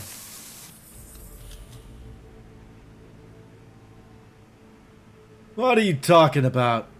Don't be stupid.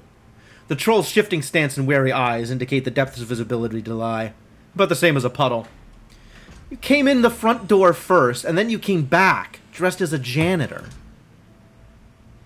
Hey, shut up, okay? Just shut up! I was doing legwork, and the suits weren't telling me nothing, so I had to get in and root around a bit, you know? Steeltooth is becoming increasingly agitated. You want to keep your arms, you don't tell anybody about that. Like, I'm not giving you anything. I see. You want to be a hard case, is that right? Fine. The troll lifts his rifle, sneering down the barrel at you. Light him up!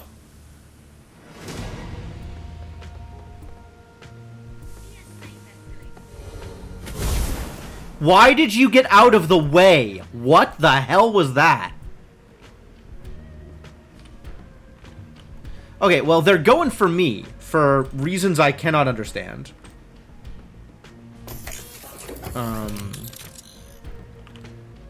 Oh, you can get here? Great, great, great. Yeah, let's just, quickness and strength for 1 round. Is that better than an extra AP? I feel like an extra AP is better. Go get him, buddy. Oh, what? No, that's not what I wanted. This is what I wanted. Bzzzt.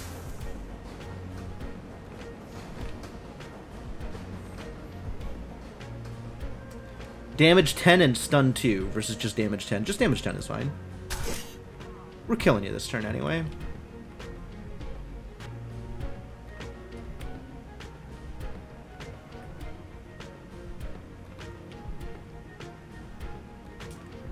Let's armor up our boy Gaichu here. And Gaichu's gonna run out into the thick of things and mess him up.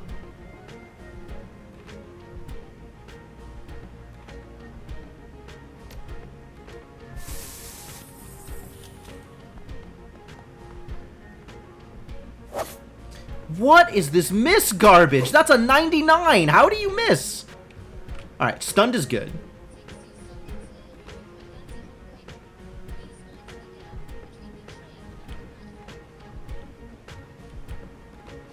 Leader, not a thinker. If he's even that, honestly.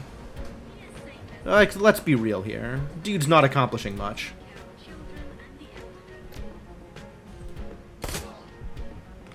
Man down! And stay down.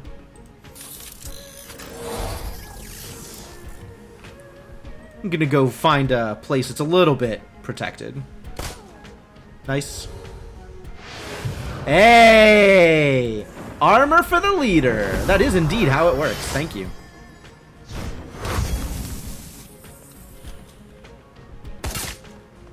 Good shot. Uh-oh, I'm getting sorted. They got swords too? That's hardly fair. What? Oh, I only had the 1 AP. I didn't think about that. That's probably correct. How are you doing over here?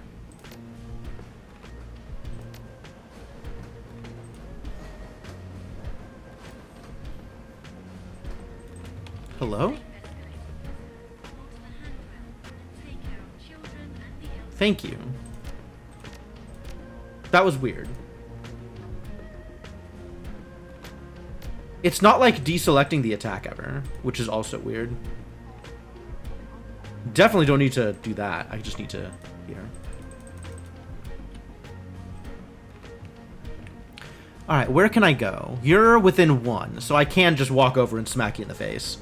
Or, we shoot you. On account of shooting is easier. Also, this idiot is right here. Yeah, you're dead. I guess we also shoot here. It seems not unreasonable. I suppose you can't on account of, I should have shot this one. And then been able to do a thing over there. Okay, well, in that case, none of that matters, I suppose.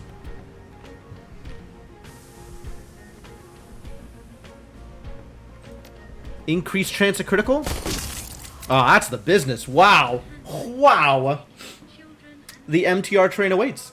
With it, the promise of safety and freedom for any more unforeseen complications. I don't know who these idiots were, but that was very easy. The Jarl nods in appreciation, extending a hand to you. Thanks for all the help tonight. I don't know if I'd have been able to get out of here without you. The world's better off with people like you in it. And what'll you do now? The usual. Make a handoff, get paid. Probably take a few more jobs out here. Got a lot of debts to pay off, you know? Nothing's free in this life. You keep safe out there, okay? We all gotta stick together. If we don't, we end up with bullets in our back. Take care, the Jarl.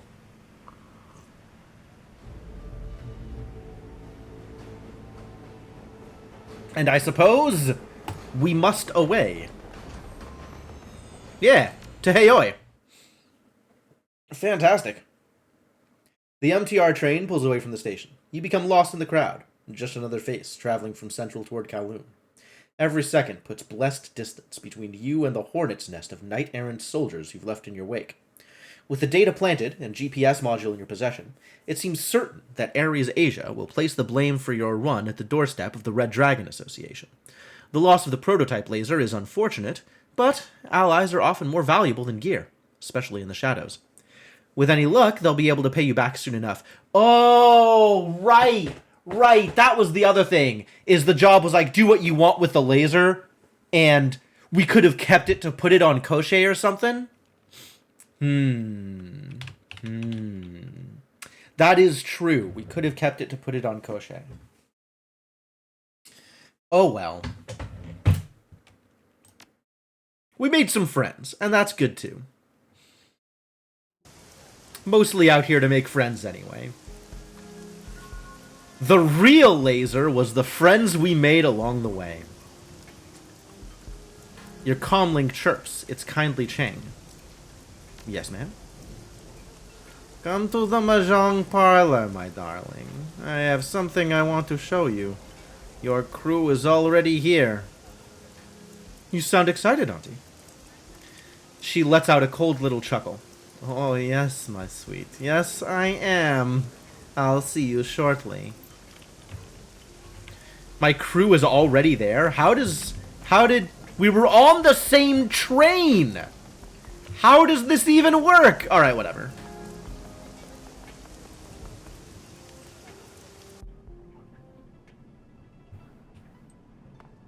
The doctor is here. We're talking to Kindly Chang, though. As you walk through the Mahjong parlor, you see your crew waiting for you, clearly uncomfortable to be so close to the Triad boss. Then you see why. Kindly Chang's cheeks are flushed and glowing. She's already hit the bottle pretty hard. Ah, the lever. You're here. Excellent. Yes, the lever. It is good to see you. They both have expressions that say they'd rather be anywhere else. Let's get to it, shall we? You said you had a lead? I did. And I do. Kindly Chang takes out her PDA and gently places it on the table in front of her. The wiretap we placed on the police force has borne fruit. Her mouth breaks into a wolfish grin. Her eyes take on a feral gleam. She appears fueled by alcohol and vengeance, a hungry beast on the hunt. Damn. We'll never get over how over the top and dramatic these descriptions are. My people have delivered a snippet of a recorded video call between the plastic-faced man and Chief Inspector Crate of the Special Duties Unit. Whoa! This should be good. Shall we take a seat? Unfortunately, it's only a snippet. There were some technical difficulties with the tap. She glances at Bao, who nods back at her. The person responsible has been sacked. I see Kindly Chang is a Monty Python fan. Chang reaches out a lacquered fingernail, hunts for the button she's looking for, and stabs it in victory. In victory. There's a loud crackling noise at the beginning of the recording, followed by a squelching squeal that makes Gobbet cover her ears in pain. When the video recording begins, the man's voice sounds far away, as if he's talking through a thick pane of glass. The woman's is louder, closer. Say that again. There's something wrong with this line. I said, my client isn't interested in hearing more excuses, Inspector. That's what I thought you said. I'm not making excuses, mister. I have a department to run. Not for much longer, if those two Westerners aren't found. They're linked to this Raymond Black somehow, and my client wants them out of circulation immediately. The two runners are his accomplices too, the little orc and the dwarf with the cyberdeck. Gobbet looks at Isabel wide-eyed and swallows hard. Isabel winks back reassuringly. I'm aware, Inspector. Thank you. We don't know how much any of them know, and my client is adamant that the risk be mitigated immediately. I've already made this the SDU's highest priority. If Josephine wants more resources on it, I'm going to need allocations from elsewhere in the department. That is a problem that can be easily dealt with. My client wants this over now. No more excuses. No more fuck-ups. No more cops floating in the river. Kindly Cheng smiles at that and pours herself a shot. Yeah, you did it, KC. Way to go. Tell her we're redoubling our efforts. So Josephine, apparently, is the plastic-faced man's client. Who or what is a Josephine? Very good. Dead or alive, you bring them to me. My client requires my personal verification that the threat has been eliminated. Hang on, this line is getting worse. There's a sharp crackle and the recording ends. Kindly Cheng picks up her PDA and puts it away with a smile. She unscrews the cap on her bottle and pours herself a shot with a flourish. That's the guy we saw in the surveillance footage. The one who killed Raymond Black. She leans into the PDA. That plastic face looks a lot cooler close up. I think it's kind of pretty.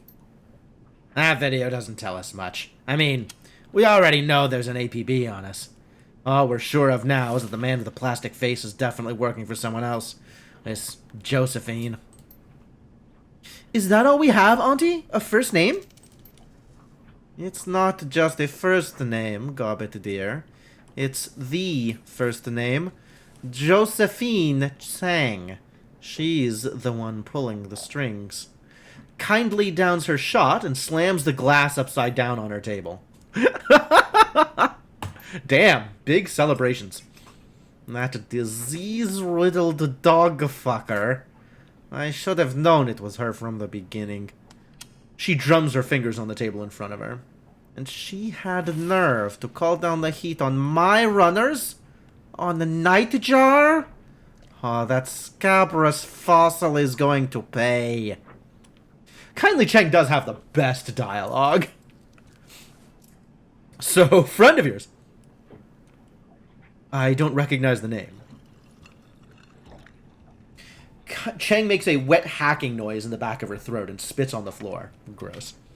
She's the CEO of Tsang Mechanical Services and a member of the Hong Kong Executive Council.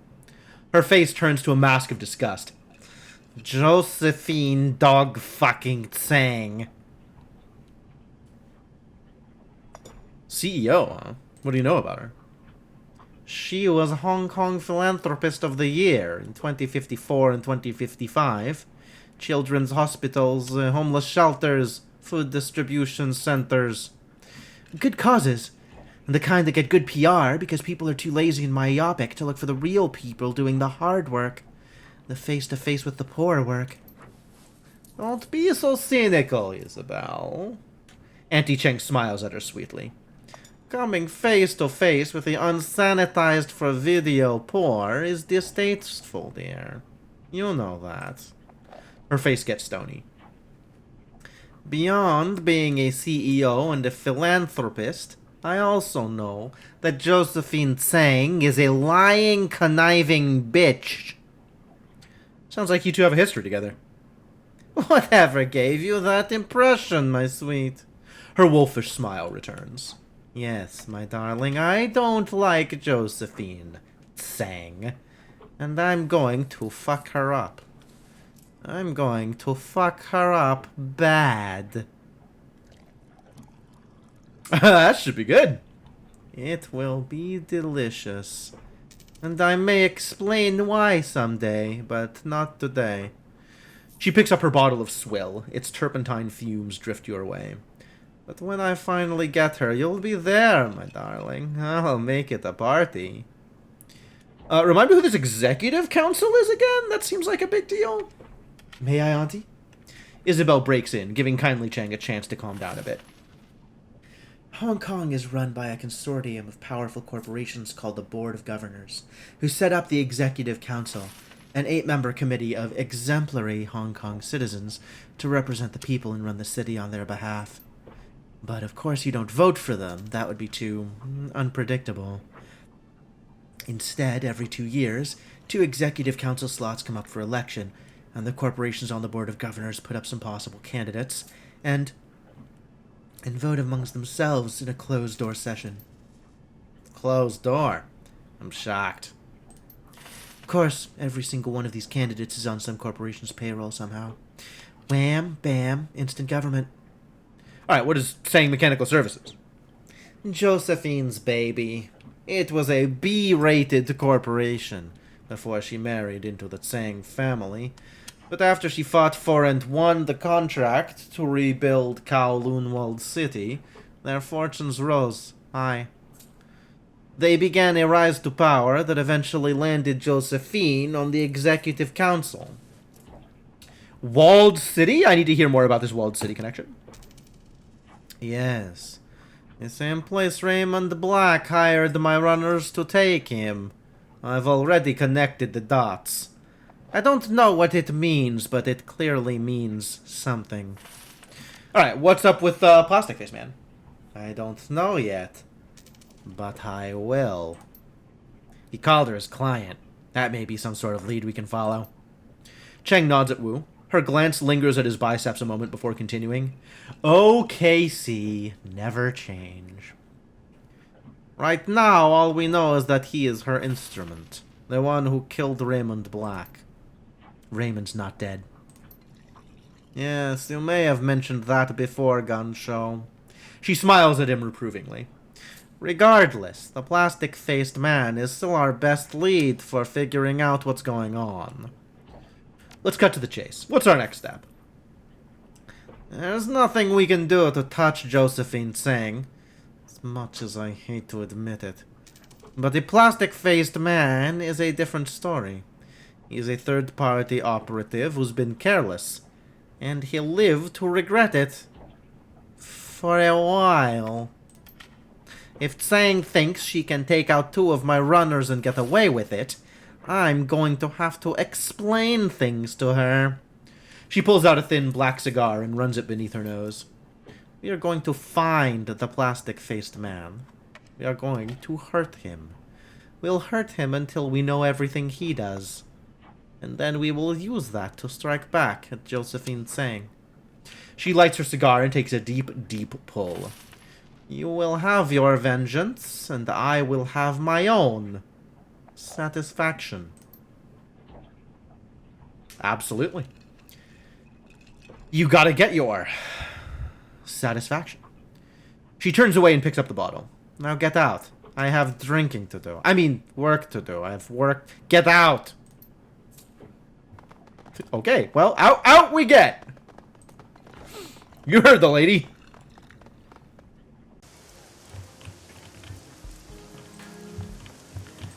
Anything new at 5 phases, you think? Since this is, in fact, the only relevant establishment. Oh, I should probably go get my money first. Let's go get my money first. By explain, she means carved into their flesh with a rusty knife, doesn't she? Yes. Yeah, that's pretty much exactly it.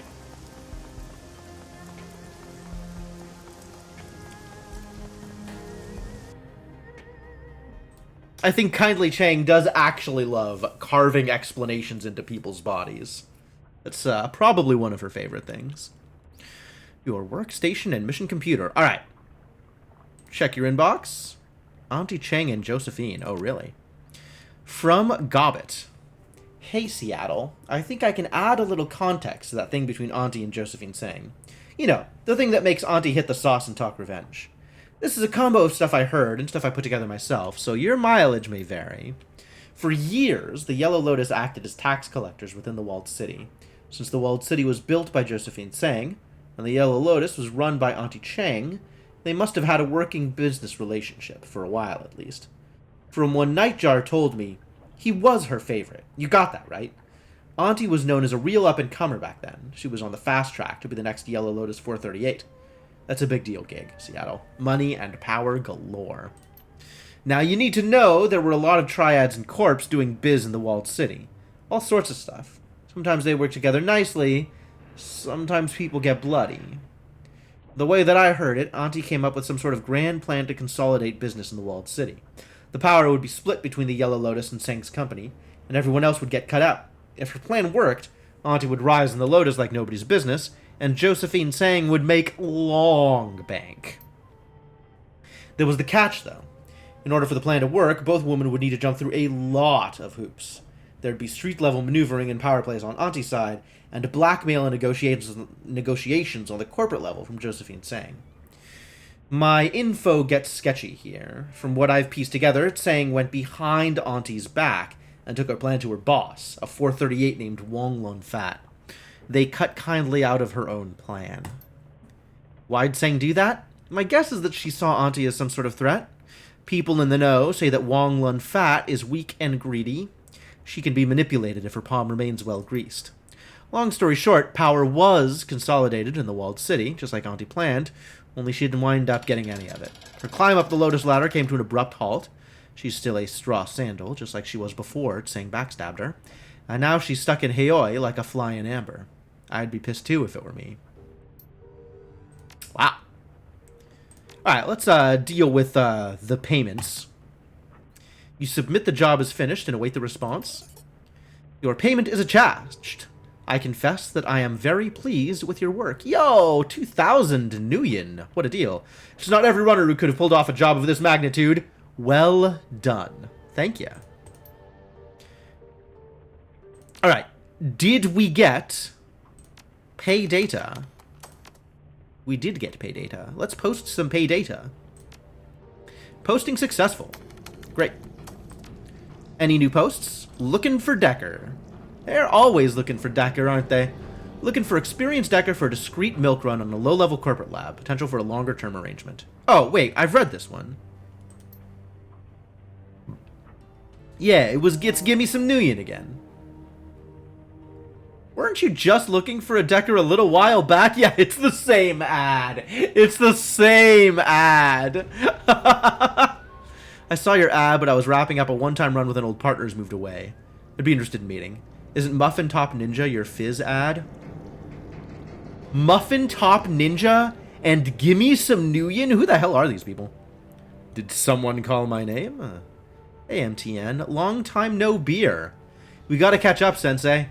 Bring me on as your Decker. I guess the kid who answered your last ad didn't work out? That's an understatement. I think we can count on you not to consume any drugs during runs. Most specifically, drugs that were part of the payload. Fatal, experimental drugs that were part of the payload. Ouch. Wow. Alright, new kid did not pass the interview step. It's not even a rookie error. It's just lack of common sense. A real shame, that. Anyway, glad you're on board, Runs. We're not going to have a problem with you. At the end of my next job, there's going to be another ad. It's just, they're going to keep looking for Decker the entire time. I'm looking forward to this gimmick. This sounds like a cool gimmick. Want to trade eyes, will take anything.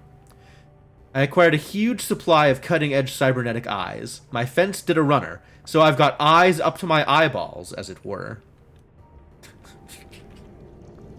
What a turn of a phrase. Make me an offer.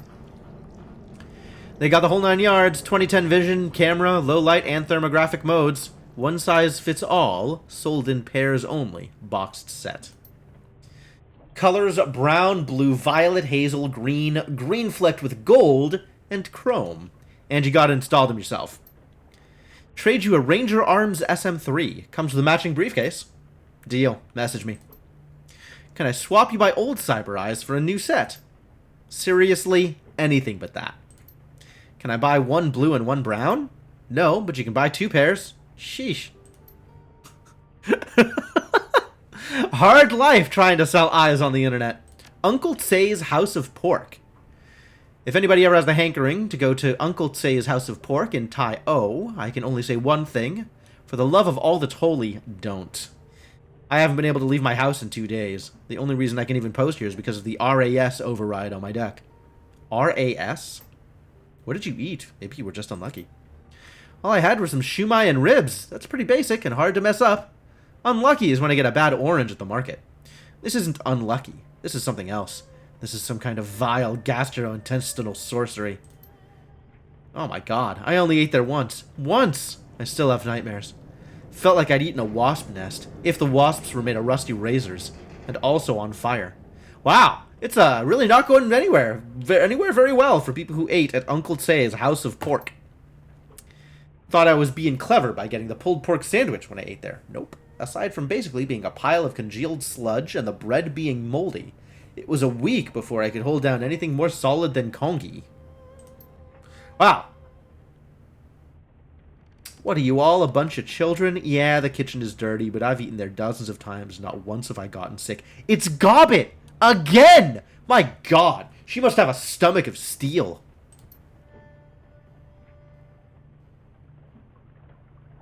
Wait a second, aren't you the person who was raving about that food cart on the corner of Kimberly and Observatory?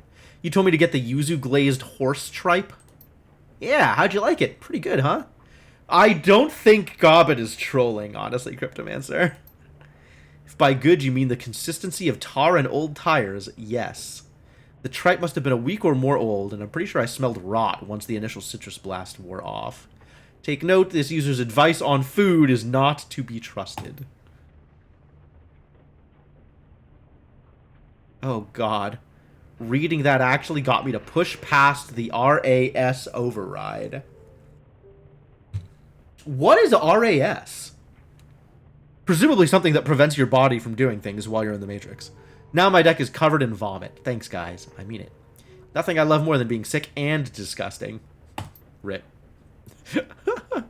Walled City embezzlement history. Oh.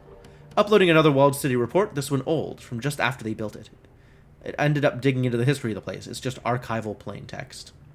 Isabel's posting about the Walled City. Good stuff. Consolidated Press, Hong Kong desk. Tsang Mechanical Services was again accused in a joint lawsuit, headed by Wuxing Inc., of embezzling hundreds of millions of nuyen during the construction of the walled city low-income housing project. Reticular activation system override. Crucial part of the assist interface, responsible for suppressing natural sensory signals so that SimSense users do not receive stimulation from the real world, and so that the neurological functions don't cause the user's body to move on VR. Oh, okay. That makes sense. The plaintiffs filed an official complaint on Monday, stating that construction contractors had been heavily pressured by Tsang to use cheap construction techniques, while kickbacks, graft, and misrouting of funds caused several 100 million nuyen to vanish. Tsang's legal team strenuously objected to the accusations, citing lack of proof and the corporation's own damaged fortunes. Legal team spokesman Li Quishan had this to say: "The walled city contract was a disaster for my client. The project was sabotaged at every turn by union activists and competing corporations. TMS struggled heroically to complete the project despite this interference. These parties have now added insult to injury by fabricating charges of malfeasance, based on the very obstacles which they themselves created. This has truly become theater of the absurd." A Yelp review so bad they barfed IRL. Yup, that's what I'm getting. Is it true? According to Consolidated Press financial analyst Gertrude Schoen, it seems unlikely. Tsang has struggled financially since the Walled City project. Tsang's stock, ticker symbol TMQ, Hong Kong and Tokyo exchanges, is trading at around 40% of its peak, which it reached just after receiving the Walled City contract 4 years ago. Although investigators have indicated there is no evidence of possible misconduct, no misappropriated funds have been found, and CEO Josephine Tsang recently sold her Victoria Peak estate, citing financial difficulties. If TMS or the Tsang family have benefited from stolen Walled City funds, they're not showing it. Mrs. Tsang could not be reached for comment. Huh, I always thought that Tsang rocketed to success on the back of the Walled City. They sure trumpet that in their PR. Yup, it's a brilliant piece of historical revisionism. The Walled City was a huge loss of face at the time, but somehow they've rebranded the whole fiasco over the last couple of decades. Maybe their underbidding made them seem like a real sucker, and brought in the contracts. Isabel, I find the fact that you posted a financial article to be charming. White Prism. Who is White Prism? And what do they have? What is their relationship with Isabel? White Prism, did you just hit on Izzo? Amanita's gonna skin you. No, that's just White Prism. He is incapable of flirting. Would you date a woman named Amanita and then try to charm someone else on the BBS? WP is just an aggro mentat with a poor social filter. Holy shit. You two must have an interesting relationship. Let's just say we radically complement each other. I don't know what to make of that, but okay. No new messages. No, old messages don't matter. Jobs directory? There's still the 2 pending ones, which I haven't decided if I'm going to take. And there are 2 active ones. Artifact liberation and attending a party. And I don't care about completed jobs. Fine. Alright. It's about 11:30, and the Tireds, they are a-coming back. So I think we'll call it here, and then be ready to do all of the talky bits next time. Paydays tomorrow? Fantastic. Picking this series up? Yeah, it's got a lot of depth. Definitely a lot of people cheering it. Singing its praises is the phrase I was looking for. So, yeah, I'd probably recommend it. I think it's a good time. But yeah, that's going to be it for me here, I think.